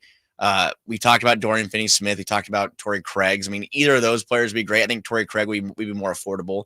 I don't know if a Bojan Bogdanovic out in Detroit, I think the money would be a lot too, but that's another guy. Detroit, I'm assuming, will be selling off players. Alec Burks, who's been here before, do the Kings try to bring him back and do it again? And which is kind of interesting that Alec Burks has been a pretty good basketball player. Every other player he's played, every other place except here. But those are kind of some fringe moves. And again, with the point guard spot, I think that would it be great if the Kings brought in like a different kind of talent? Chris, I know you brought up Ricky Rubio, who does seem like he's stepping away from basketball right now. But I've thought about Ricky Rubio over the past like 2 years about how would the Kings be better having a pass first guard on the team. And De'Aaron Fox has been incredible. not really a pass first player, even though he averages 6 assists per game. Domantas Sabonis, basically a point center, but I think the Kings, if they had just a pure like Andre Miller type guard off the bench, whose goal is to just get teammates involved, and that's pretty much the goal here, that wouldn't hurt either. But again, that's not really one of the biggest issues. I'm looking at the forwards. I'm looking at the bigs. Can Alex Len come back? Who Alex Len tonight for Portland, he's upgraded to questionable, which I think it kind of bodes well for him returning. And it is kind of crazy. We're looking at Alex Len, who was, I don't want to say an afterthought, but they brought him back on a 1-year deal this summer. And I think we kind of were like, okay, like sure, he played okay in the playoffs. He was a guy the Kings used. Can he be a positive for a team that has had some up and down minutes from their backup bigs this year? Those are the kind of positions I'm looking at, and can the Kings address them, and a lot less expensive too in the process. Yeah, I don't even know if I'm really looking at position. I guess if I were, I would say like a wing or preferably a 3. But I think the Kings, I heard Charles Barkley the other day. I've been talking about this a lot, where I heard him say, there's play starters and then there's play finishers. And to me, the Kings have an abundance of play finishers. They have guys like Keegan Murray or they're trying to get Keegan to a play finisher or a play starter spot. But at this moment, he's a guy who's coming off screens, not really creating his own offense. Kevin Huerter is a play finisher. Harrison Barnes is a finisher. They don't really have many guys who can initiate the initial action, get guys open, create their own shot. When you think about that, it's really Malik Monk, it's De'Aaron, maybe you could say Sabonis, but for the most part, I would say the Kings need a guy who's comfortable with having the ball in his hands. And I think if they can just get another guy who can, again, create his own offense, to me, it feels like in that second unit a lot, it's just a lot of Malik Monk, create everything, get into pick and rolls with JaVale, get him lobs, or that can get Malik going downhill, or, get Sabonis into the initial action, get him the ball and get Malik open. It feels like that second unit is so reliant on Malik Monk right now. It's just maybe somebody else who can help lighten the load a little bit when it comes to just creating offense out of nothing. It feels like the team could just use one more of those guys. And of course it would be great if that guy can also play defense and have length and have all those other things that the Kings are missing on defensive side of the ball. I have a new dream acquisition. Who's that? Who I've discovered. And I talk about him a lot. I always say the Kings could use one of these brothers. Chris, you like the Lopez brothers. I'm a Jones brother guy. Mm-hmm. I like Tyus and Trey Jones. Tyus Jones, expiring contract, be a free agent end of the year. Could be a move the Kings could look to make if they are looking to, move. Again, Keon has done a great job, a great story. I think no matter what, the Keon Ellis has deserved a full roster spot. And I think that will have to happen at some point because of his 2-way contract. But Tyus Jones, 12 points per game, 5 assists per game, 54% from the field, 42% from 3. He's on a $14 million expiring contract. Can the Kings make that money work? I think they can. It just kind of comes down to, is that going to be a point of emphasis? I think point guard's probably 3rd or 4th on the depth chart as far as what they need to address. Right. But if that is something they're looking to do, I think having another guard like that on the team would not be bad at all. For a team that has lacked a true backup point guard, I know Malik Monk is playing the backup point, but he's actually used the 2 more times than not. But just having a Jones brother would be pretty cool, I think. I feel like my problem with that would be in just not necessarily that specific move, but any move that's for a half-season rental is what's the plan after? Like, it again becomes the question of what's the Kings' goal this season? What are they trying to accomplish? Because if they want to make it as far as they possibly can in the playoffs, which I think is a lot of teams' goal, but not everybody, you could just have, hey, realistically, I think we can make it past 1 round. I don't know. That to me would be okay, we're trying to accomplish something this season, and we might not keep Tyus Jones past this season, but it's more to maybe prove a point or see what it looks like if we did add another playmaker. I don't know. So anybody who's a rental for me, I'm a little bit nervous to make a move, especially when you're going to possibly send off guys who are on 2 to 3 year contracts. You want more core guys. Like who's going to be a part of the who's going to be a part of the core? Even a guy that was like maybe a bench piece. You want someone that's like, okay, he's going to be here. Well, it's also Caruso under contract. Like you want him to be a part of the core. The Kings also just don't really have the amount of assets to afford just throwing guys off just to see something experimental. To me, they have such limited assets that if you're going to use them to acquire somebody, you better acquire somebody that's going to be here long term, because you just shipped it off for a rental. Well, now you're not getting anything. You're not getting the player you traded for, and you're not getting really anything out of the guy that gave you really a decent trade chip, whoever that is, even if it's just Davion Mitchell and Kessler Edwards for Trey Jones. Well, you had team control over Davion and whatever. It's just you gotta be smart with how you deal out your assets. And I think funnily enough, it translates to like the Pascal Siakam and OG Anunoby conversation. It's like, okay, you're spending assets, and obviously it costs a lot more than what you're talking about with Trey Jones or some of these more fringe guys, but they don't have a contract after this year. Right. And what's that number going to look like? And you like, then have no leverage in negotiations. I mean, OG Anunoby, he's just going to say, I want 40. Look, dude, I want 40. Tell me no, because you got a fan base that's just got upset that you traded off all these guys, and you're going to let me walk after trading off all those guys? Absolutely not. Do you guys look up the backup big at all? Did you see the recent reporting from Anthony Slater about Trace Jackson Davis, the Kings being one of the teams that he very big on him. He was going to get interest from? I feel like all of us were. We all were. On the draft day. We're like, why is this guy not getting picked? We were at the draft dining room table, in the media dining room table. We were like, Trace Jackson Davis, he's still there. And man. And it turns out it's because, which makes sense, like the case with a lot of second round picks, their contracts are not defined the same way first round picks are. You get picked 28th, you know what your exact salary is going to be. That's predefined. Second rounders, there's a negotiation, right? And it's how the Kings have gotten good deals before. I think of the Kobe Jones deal. I remember thinking that the Robert Woodard deal was going to be good because it was 3 years super cheap, but I digress. Big Bob Woodard guy. But nobody was giving Trace Jackson Davis a guaranteed spot, just two ways, except for the Warriors that finally came and called.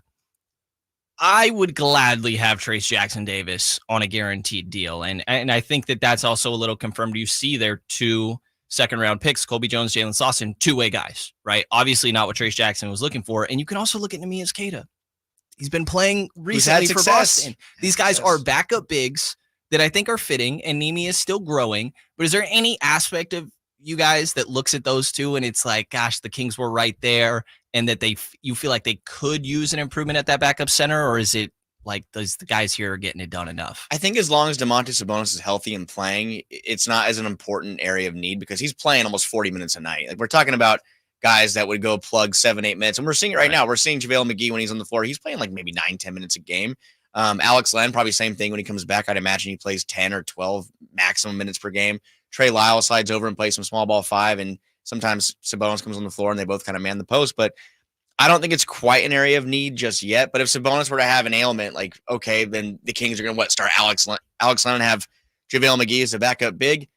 Then we're talking about a whole different conversation. I just think as long as Sabonis is healthy, it's not as important. I think Alex Len has done a good job. I think we are all talking about how well he played at the beginning. He was a hard screener. He is someone who can get physical. He can battle in there for rebounds.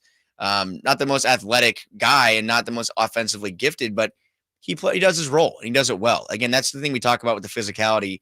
He definitely can bring that. He is their guy that they went to against Golden State. And again, the Kings struggled in a lot of different areas in that series, but I think it speaks to how the organization views him, that they wanted to bring him back and how early in the year they were going to him. I think that's not coincidence. So if they were to make a move to address that, I'm all ears. I'm open to improvements. I don't think Alex Len is the best possible backup for this team. I think a Bobby Portis would be incredible, but that's not going to happen. So yeah, I think that's something that could definitely be looked at. I think the Kings outside the starting, not starters, but your stars of Keegan, Fox, Sabonis, in Malik, I think anything's up for conversation about what can be improved over, like which position or what role can be improved over. Those 4 guys seem pretty locked into me as far as they're your guys. But other than that, I think everyone can take a step forward. We will see. Before we get out of here, Chris, before we get you out of here, any Kings or sports-related Christmas gifts from yesterday?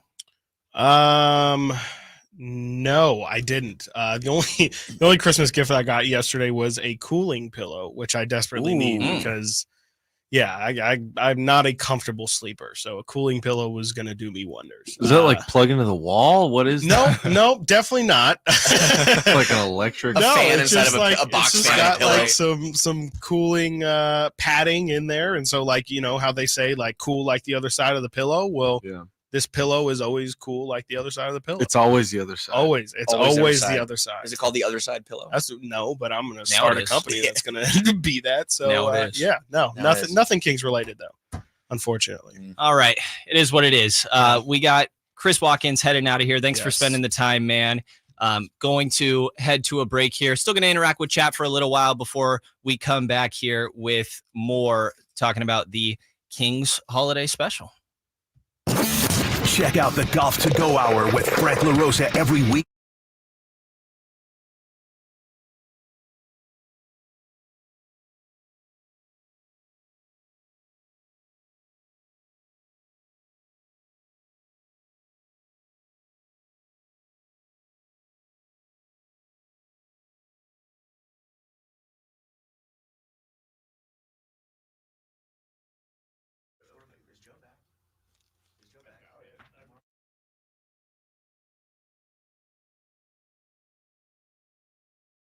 Chat, this is a short break. We'll be back in the next one.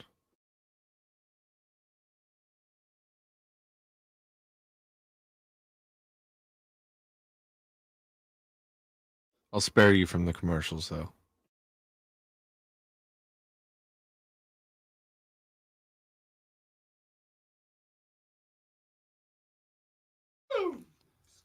For what it's worth, securing the beam, I'm with you on JaVale. He doesn't do it for me. It's a tough experience sometimes. Great guy, great locker room guy. The other day in post game, in the locker room, he had like all his own merch on. See you, bro. Appreciate you. Yeah. He had all his own merch on. Like it says Pierre, which I didn't piece together. It was his middle name until after the fact, but like this graphic of himself. And yeah, he's a character. I think he's good for the locker room. He doesn't do it for me in that backup big spot, though. Not going to lie. Those turnovers that you pointed out are tough for sure. For backup point and backup big, when those are your two stars, it's just like have some dudes that come in and don't really make mistakes. You don't have to do anything special when you're 12, 15 minutes.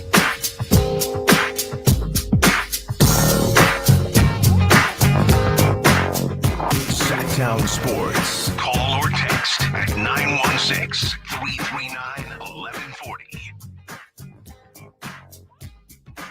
Kings holiday special. Brenden Nunez, Frankie Cardicelli, Chris Watkins just headed out here. As we start to wind down a little bit on today's show, appreciate everybody tuning in, everybody in the YouTube chat as well. Always feel free to keep on living, bringing us some more topics here as well. I think we want to do a couple fun little quick hitters here, Frank. I'd love to. It's been a fun season, man. As much as fun year, like you said, it's very up and down, right? It's hilarious how the world can be ending after a game, and then you go one more, like that Boston to Phoenix, for example. It's just the worst thing ever after that Boston game, and then they beat Phoenix, and it's like, oh my gosh, this team is right there. And the Kings will if they beat Portland tonight, then things are already back to business as usual. But yeah, definitely emotions are fleeting. So if we went through, let's just talk from an entertainment standpoint, or define it how you want. Give it your definition of fun. But what to you have been the most fun Sacramento Kings games throughout the course of this year? And if anybody has any in the chat, love to hear them as well. Just looking at what we're definitely not, I have the losses up first. Definitely not the 4 20-point losses, but yeah, I think that really what was nice, I think coming into opening night, a lot of maybe myself personally was just kind of wondering, wow, well, last year was just like a magical year. Like the Kings got Clutch Player of the Year. They had 2 All-Stars, Coach of the Year, Executive of the Year. They snapped the playoff drought. They go 7. Really hard year to beat. Keegan Murray broke the rookie record for 3-point field. I mean, all these things happen. Like literally a laundry list of great accomplishments. How would you respond? And the fact that they came out opening night and won by 21 and in a laugher was incredible. Going back even to last year, there's a couple of games in LA. The Kings have just always seemed to play well against the Lakers in Los Angeles. There was a good game this year. Kevin Huerter snapped out of his slump. The one De'Aaron went down, and no, that was the home game. That was the home game, which was also a very fun game. Yeah. The Kings won it in overtime, but I'm trying to think of like my favorite game. Do you have like a clear favorite game? The Keegan game. No, dude, the 47-point game from Keegan is like. Can we talk about that for a easy second? Then? One. I mean, I'm not sure if people feel at home, or those that were there, but for us being there, watching one player just go for 26 points in a single quarter. I wasn't there. I watched the Kings Klay Thompson game, the Kings Warriors game.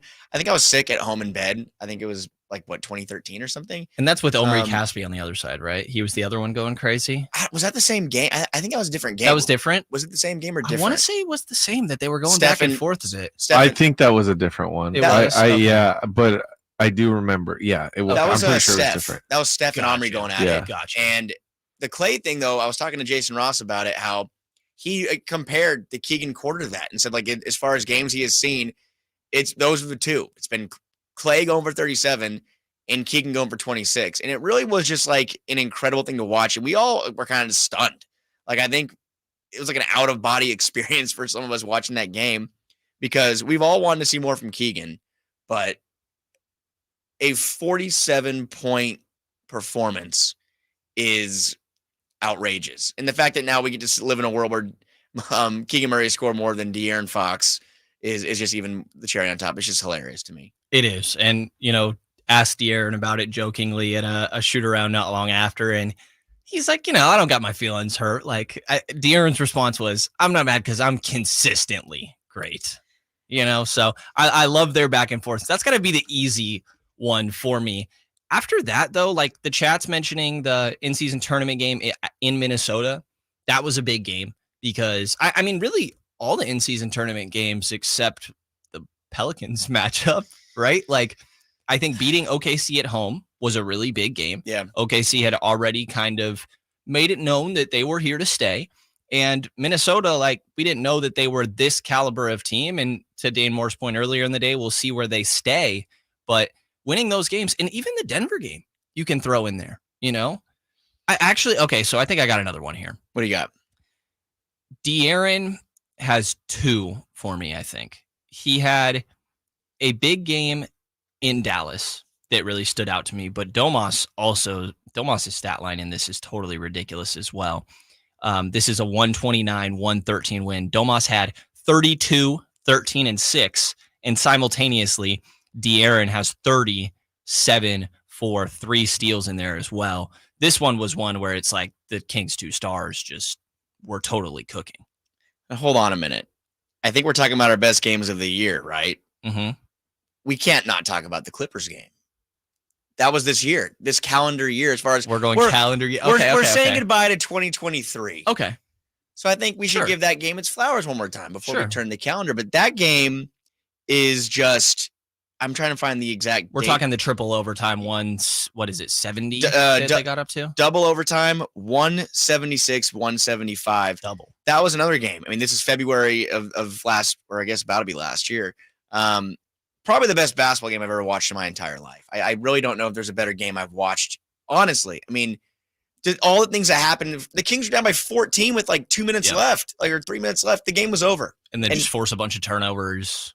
It was chaos, just complete chaos. And the fact that you have Malik with 45 off the bench and Fox with 42, 5 steals, 12 assists.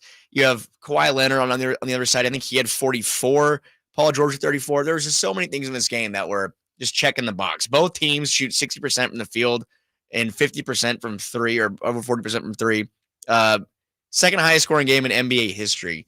And I'm not sure where you were for that game, but it was one where I just kept thinking, okay, well, this is the end, right? Nope. Malik hits that 3 off the hammer. It's incredible game. Incredible game. Definitely going to remember that one. My roommate was not very into basketball, but I was watching in the living room, and he kind of started tuning in the end of the fourth, and he just kept going like, whoa, this is crazy. I'm like, dude, you do not understand. This doesn't happen. I was like, yeah, that's cool. Like, this is ridiculous. That's the thing, too. It's like trying to explain, like, to my girlfriend was watching, too, and I was just like, no, do you see, like, it's 175. I'm just like freaking out. She's like, yeah, cool. Like, so is the game? How much time is left? I'm like, no, you don't get it. Like, you don't understand. Like, it's 170 points. Like, we don't see that. No. And all the big time plays. Wasn't that a second night of a back-to-back? I want to say it was. Sorry to February just drop 20. that on you, but I'm pretty sure. It was. I forget about that detail a lot. They played Portland at home, and they won by 17. And I don't know if the starters played big minutes. No, Kevin played 25, Fox played 25, Keegan played 25, Barnes played 23. They really just beat up Portland the night before. So they were well rested against Los Angeles, but it was the second night of a back-to-back. They scored almost 180 points. So to me, that's my game of, I know for the season so far, we aren't, a lot of season to go for the 2023-24, but game of the calendar year, I'm not sure if there's one that can beat that. Do you agree, or do you think there's others that maybe are up there? No, I mean, there's nothing that can beat it. Like the Warriors win, or the Kings win in Golden State for Game 6, I thought was a statement win for the Kings to, fight off elimination fairly easily. Like they kind of dominated that game. Great game. That was a huge game for the Kings. And the only other one I'll shout out for this season, De'Aaron dropping 43 in San Antonio. In a game that the Kings started, down 20-4, I think? Yeah, for no good reason. Just getting dominated on ESPN by Wemby and Kelvin Johnson. ESPN, huh? Yeah. Kelvin Johnson was going off on Zach Collins, 28. Zach Collins had 20 and a half, which is insane. Again, yeah, that was not an ideal draft. No. Could really be better. Could really be not an ideal better. draft. But yeah, let us know in the chat. Let us know on the YouTube. Let us know social media, wherever you're listening. What was your favorite game of this year, the year 2023? We're getting ready to say goodbye, but my vote is Kings Clippers. That's a fair vote. It's hard to pass that one up. There's plenty of good ones, and hopefully there will be plenty more throughout the course of the season. I'm sure there will. A very entertaining team. But in this next segment here, you're going to hear from Sam Amick, probably the most plugged-in guy within Sacramento. Had a good conversation with our guy Carmichael Dave the other day about some potential trade rumors. Wrote a little piece recently, and Dave got to dive into it a little bit with him. So stay tuned for that on this next section here on your Kings Holiday Special.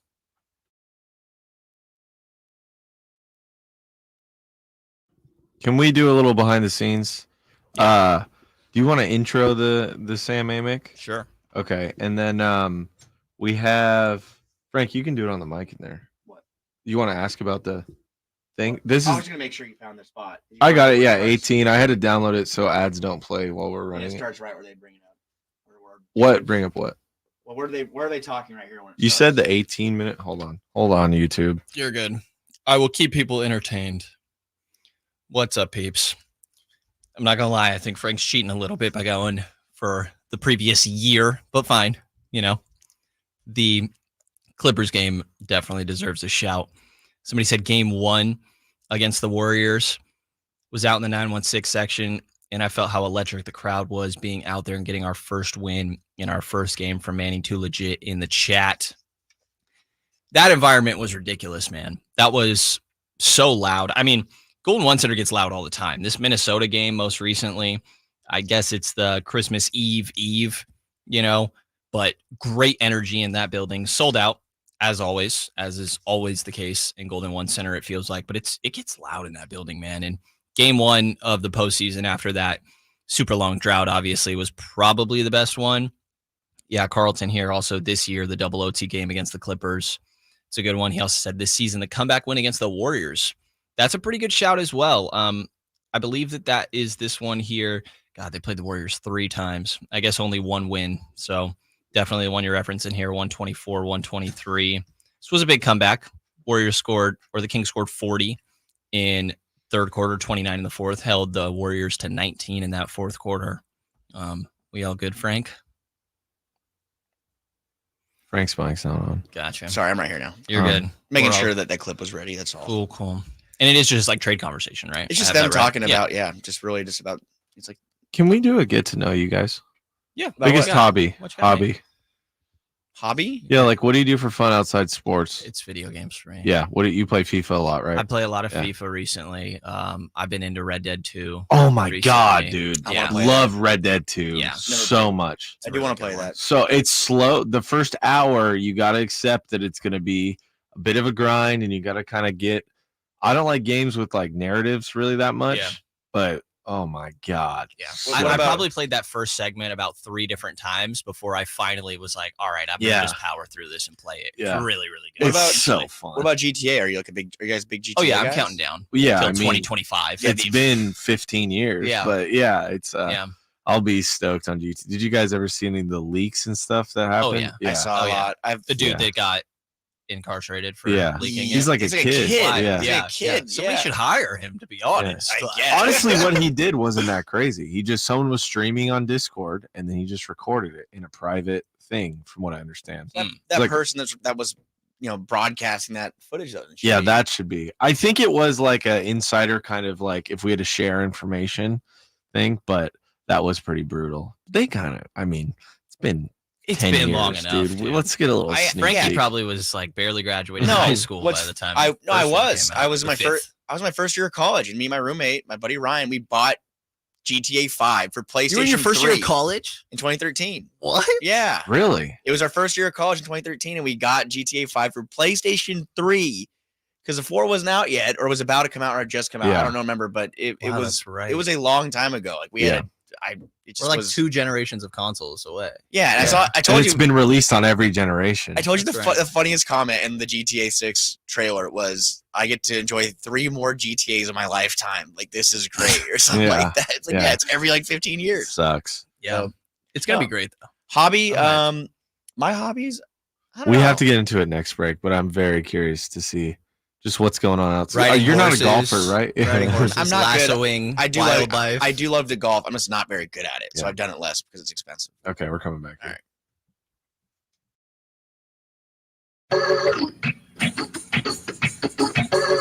Live and local. Live and local. This is Sactown Sports. Kings holiday special.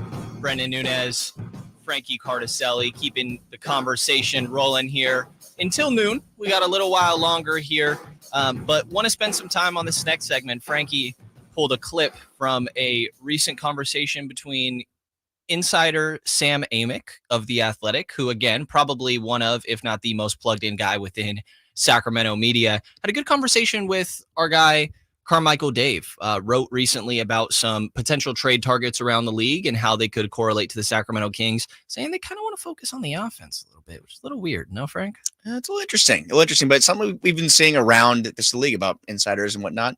They have a sense that the Kings are looking to upgrade the offense and make an already potent, dangerous offense maybe more dangerous, but a conversation that is going to be had a lot this next couple months. Absolutely. Kings have fallen to 12th on offense, by the way, at the time of recording, and 21st on defense. So going to get into some of that and some of the things that could make sense for Sacramento as this year goes along in this conversation between Sam Amick and Carmichael Dave. So hear from us again after that. Neighbor John. I got to ask you about your trade column. That happened. You always do these awesome columns like right after we talk. So tomorrow is probably going to be your extended interview with Monty McNair or something. We wait a week, which is fine. You mentioned Zach LaVine. You mentioned OG Anunoby and Pascal Siakam. You and I have both agreed many times this year that it appears that Monty McNair and the team are absolutely looking to make some sort of move. In your opinion, does the emergence of Keegan Murray defensively and obviously 47 points the other night, does that help or complicate this process for Monty? I think it helps. Meaning, I think he's not going anywhere. Yeah, but I think we thought Tyrese wasn't going anywhere. That's my point. Like, you could, if you want to be cold blooded about it, you could say, "Oh boy, like what could Keegan Murray get you now?" You know, right? If you want to get one of these deals over the finish line, I just don't. And this is why trade season's always fun, because we will be surprised, like guaranteed. Yeah, there's something I don't know that is happening and percolating right now. But I don't know who that guy is. There are years with certain teams when you're like, oh man, they are head over heels for this particular player, and they're going to do whatever they can to get him.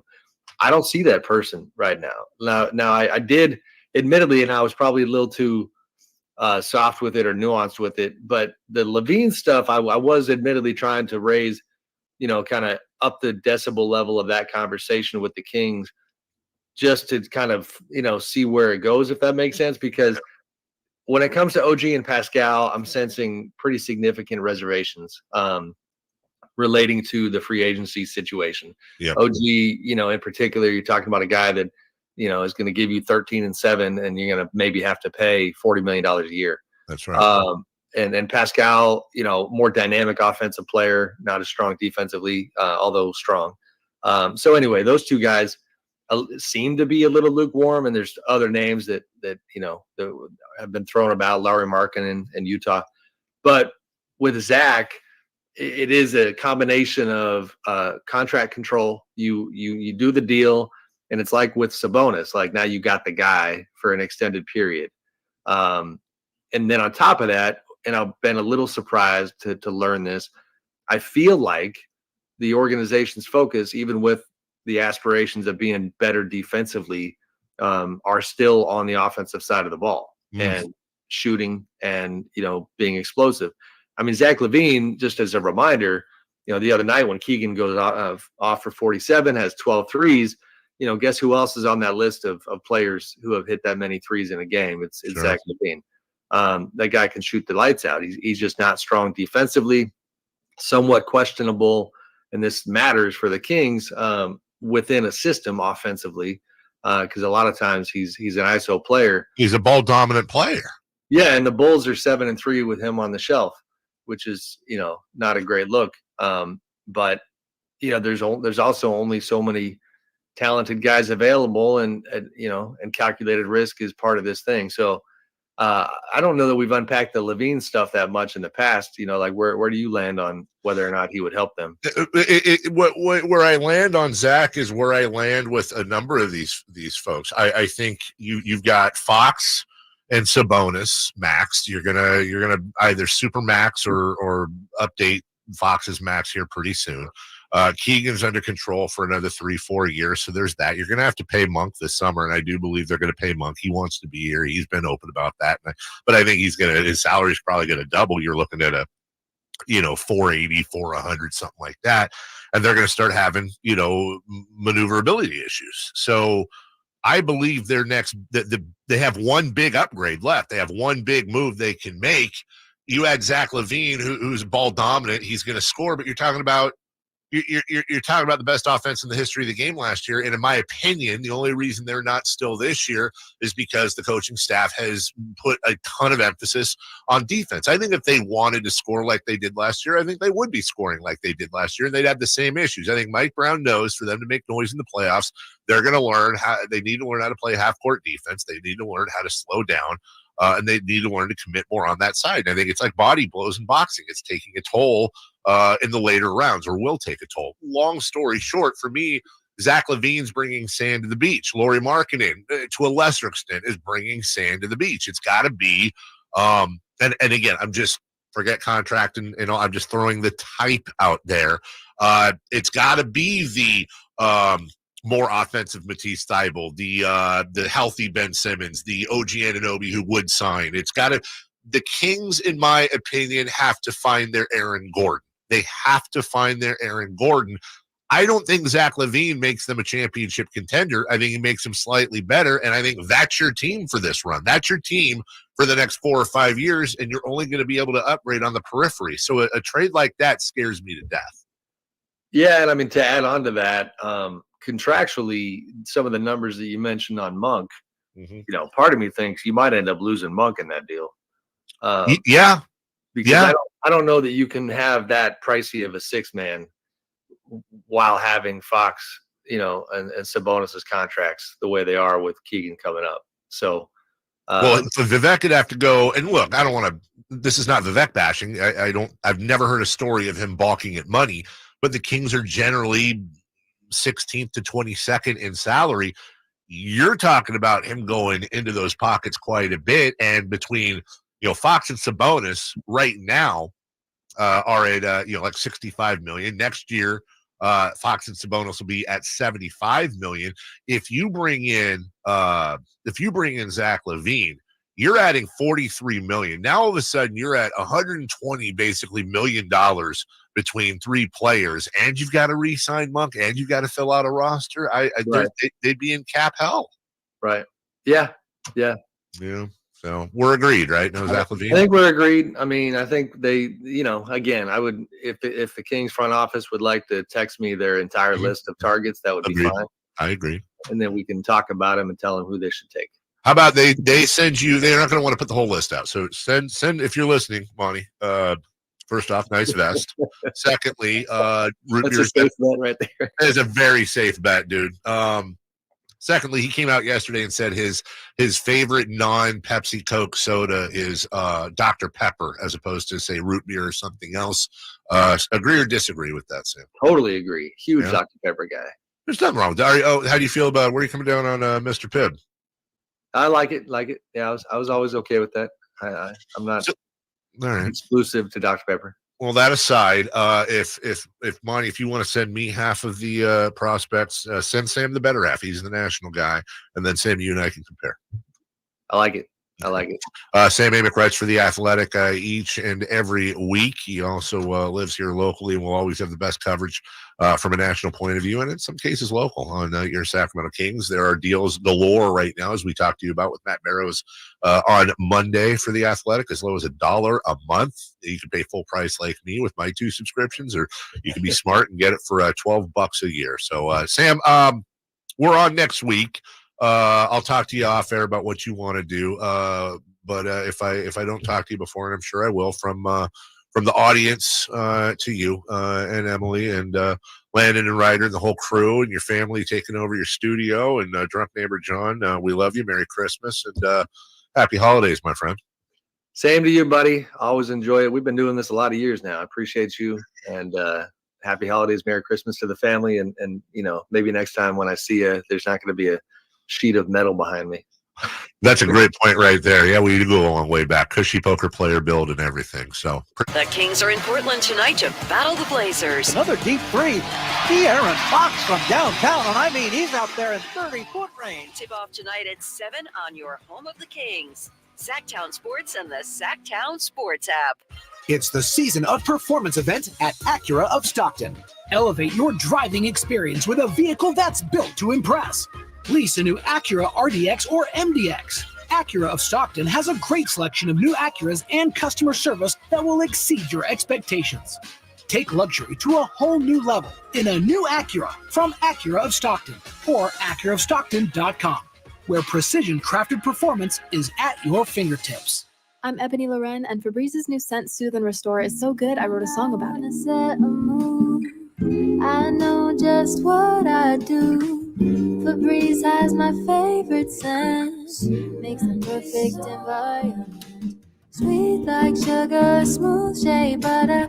What could be better than being with each other now? Breathe, happy Febreze. La la la la. Why is the world's #1 selling brand of chainsaws not sold at Lowe's or the Home Depot? We can give you over 10,000 reasons. That's how many authorized local steel dealers you can find across the country. Visit one and you'll find a range of dependable gas and battery-powered tools, from trimmers and blowers to mowers and more, trusted by homeowners and pros all over the world. And you'll find service and help from experienced professionals. Real steel. Find yours at steeldealers.com. Lowe's and Home Depot are trademarks of their respective companies. Mr. Clean, Mr. Clean. Of course I use Mr. Clean Magic Eraser to clean tough messes off my stovetop and bathtub.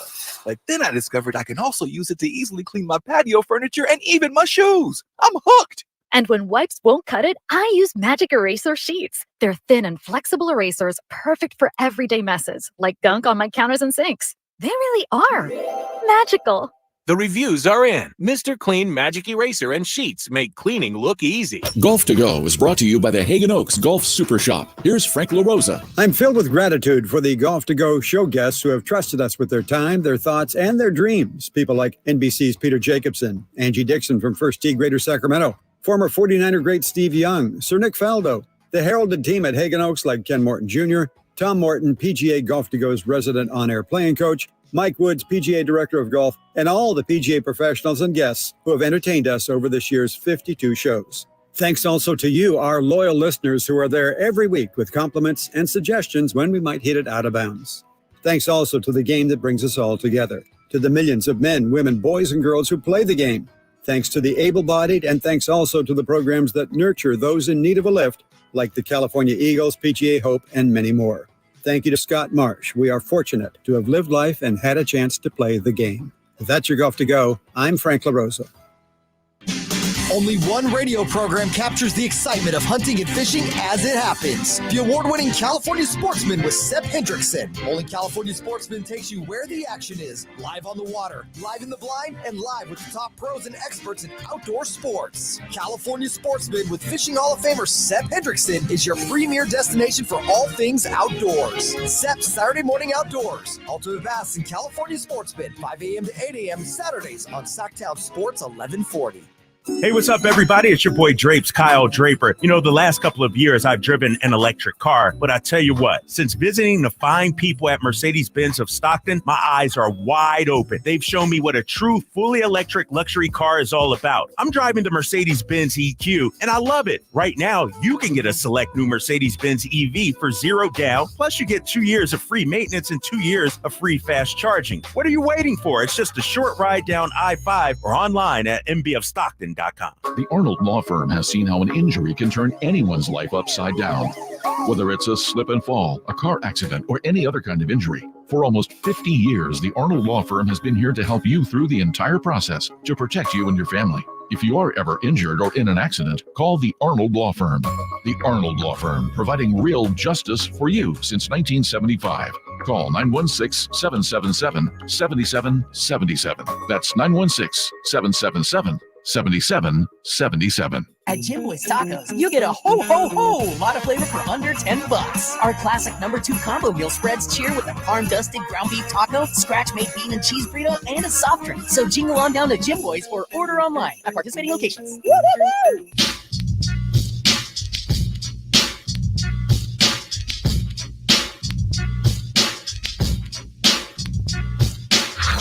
Sactown Sports. Check us out on YouTube. Search Sactown Sports and subscribe.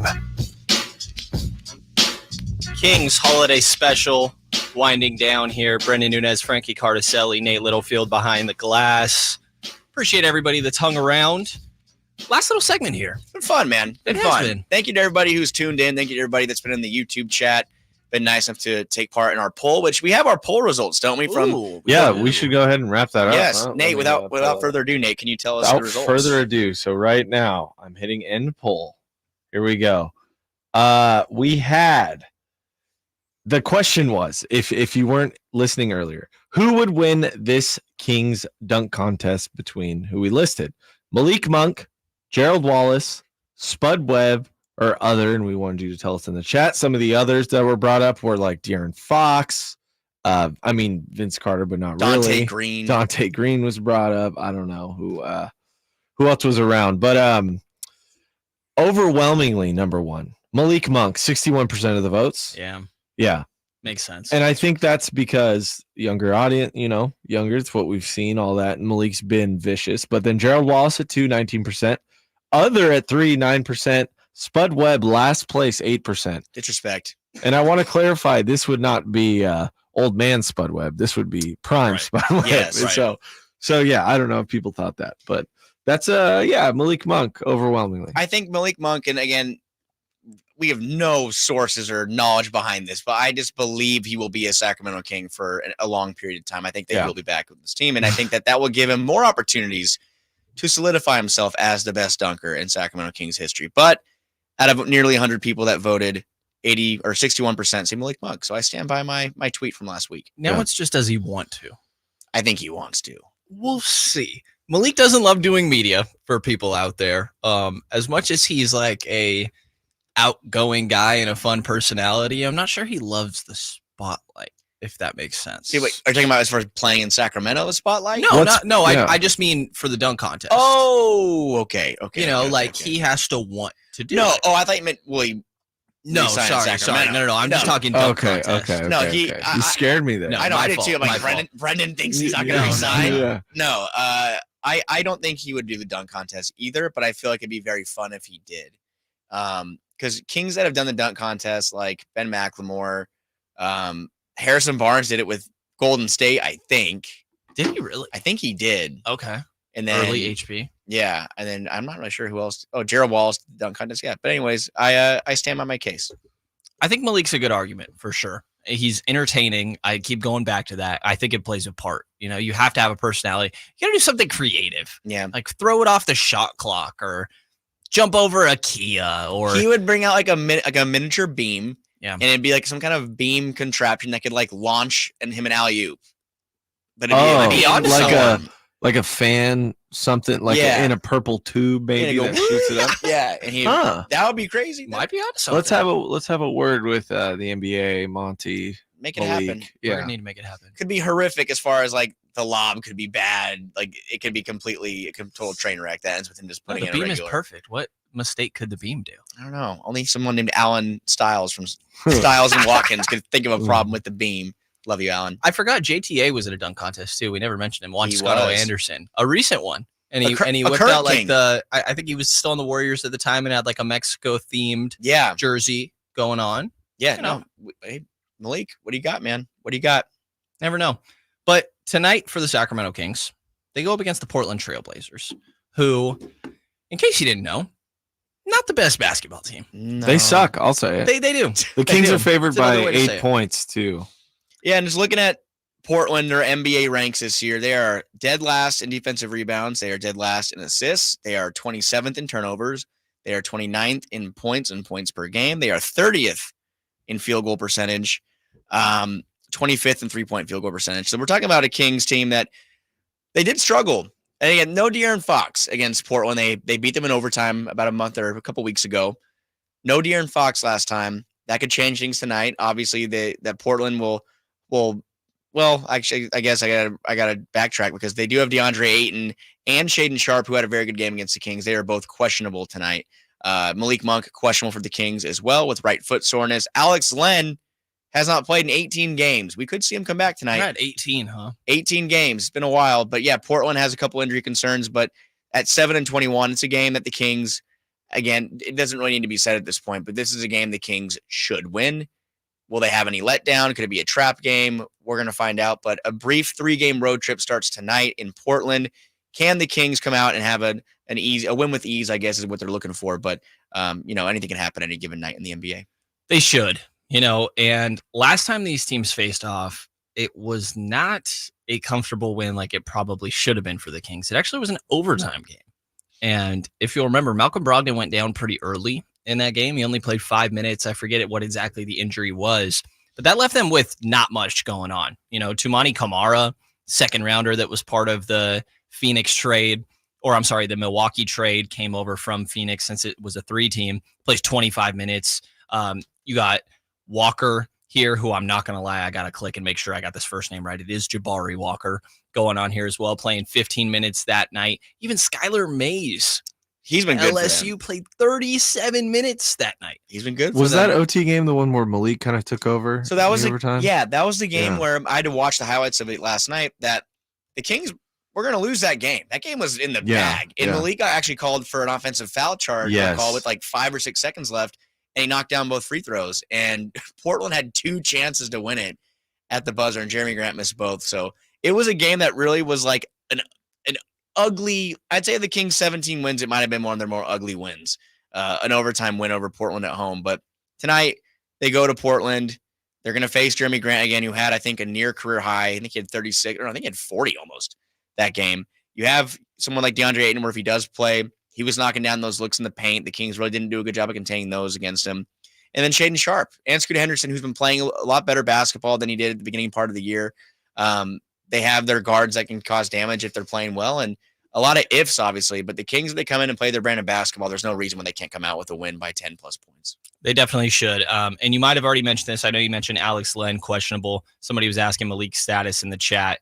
Also listed as questionable, still with that right foot irritation. This is what, the 4th, 5th game in a row? Yeah, I mean, he's managing it. I feel like this is one again where I wouldn't be surprised if he didn't play, just because of the fact that the Kings are on the road and they're traveling. And is this just a pain tolerance thing with him?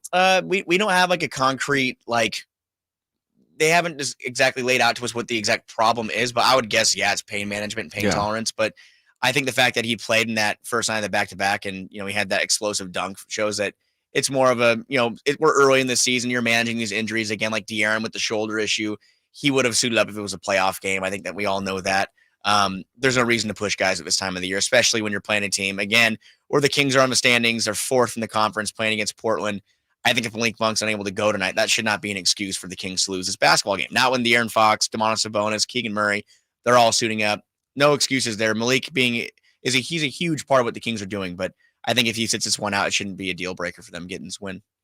I'm with you too. And for what it's worth, Colby Jones got recalled to Stockton. Stockton's next game is the 28th, a home game. So no Colby Jones tonight for anybody that happens to be curious there. Do I have that backwards, actually? What? I maybe do. That they called him up? They might have called him up. I think he was up last game. I think he was I can verify real quick. I think he did get assigned to Stockton. Yeah, I have that right. Injury report threw me off for a sec. But for what it's worth there, and I only mentioned because if there is no Malik, we saw Kobe got a little bit of run in that last game. Yeah, which also could speak to potentially maybe Malik's availability. They could be feeling good about him playing tonight if they're sending people back to Stockton. But there's a good chance Colby was already here anyway. But yeah, no excuses. Kings should come out with a win tonight. No, there's really not much else to say. Like, Portland is not very good. I do think, like you said, Scoot Henderson has been better. It's not like they don't have threats on this team. Like, Anthony Simons will actually participate in this game, and he didn't last time, dealing with that same injury that Domas had last year, which he missed one game, I believe. I think so. I think it was they played Denver 2 games in a row, and he didn't play in the first one, if I'm remembering that correct. Yeah. Domas missed one game. Anthony Simons missed a handful. Yeah. That's not shade on Simons. That's credit. No to pun Bill intended. No pun intended. Built different. We got about a minute here. You guys think we get a Davion sighting tonight that maybe isn't garbage time? With Malik out too, maybe? No. I think Keon Ellis has a chokehold on so that. This is just that backup point guard. Yeah, it's over. I think it is. Unless Keon would have to give it up pretty much. And he looks sound, man. Keon's looks sound out there. I mean, the only thing is that contract. He's got 45 games left he can play? Right. So maybe less. I think he can play like 30 more. It's 60 games, isn't it?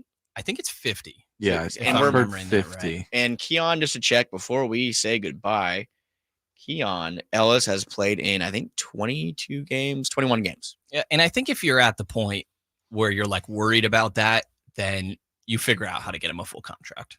Yeah. You know what I mean? Like, it's not like, oh God, we got to stop playing this guy. And, that probably takes you up to, I haven't looked at the exact number, it probably takes you up to the trade deadline, and it puts you in a spot where you're fine with getting rid of more guys than you're bringing in because it opens up a spot, and then Keon could be promoted into that. And the problem solved before you get to the end there. You don't procrastinate until, because there'll be 10, 15 games until trade deadline? Yeah, we're getting about now, 10, 15? No, more. Well, no. I think there's February. I think there are early February. I think we have like 20 games to go until the deadline. I can look right now. I know we got to go, but the trade deadline I believe is February 8th. Okay. And the Kings until February 8th are going to have another, looks like 23 games, 23 games. So that's going to go kind of hand in hand with Keon's contract. Like, is he going to be a full roster spot, kind of type player? We're going to see. But closing thoughts is, first of all, thank you, Nate, for running the show today.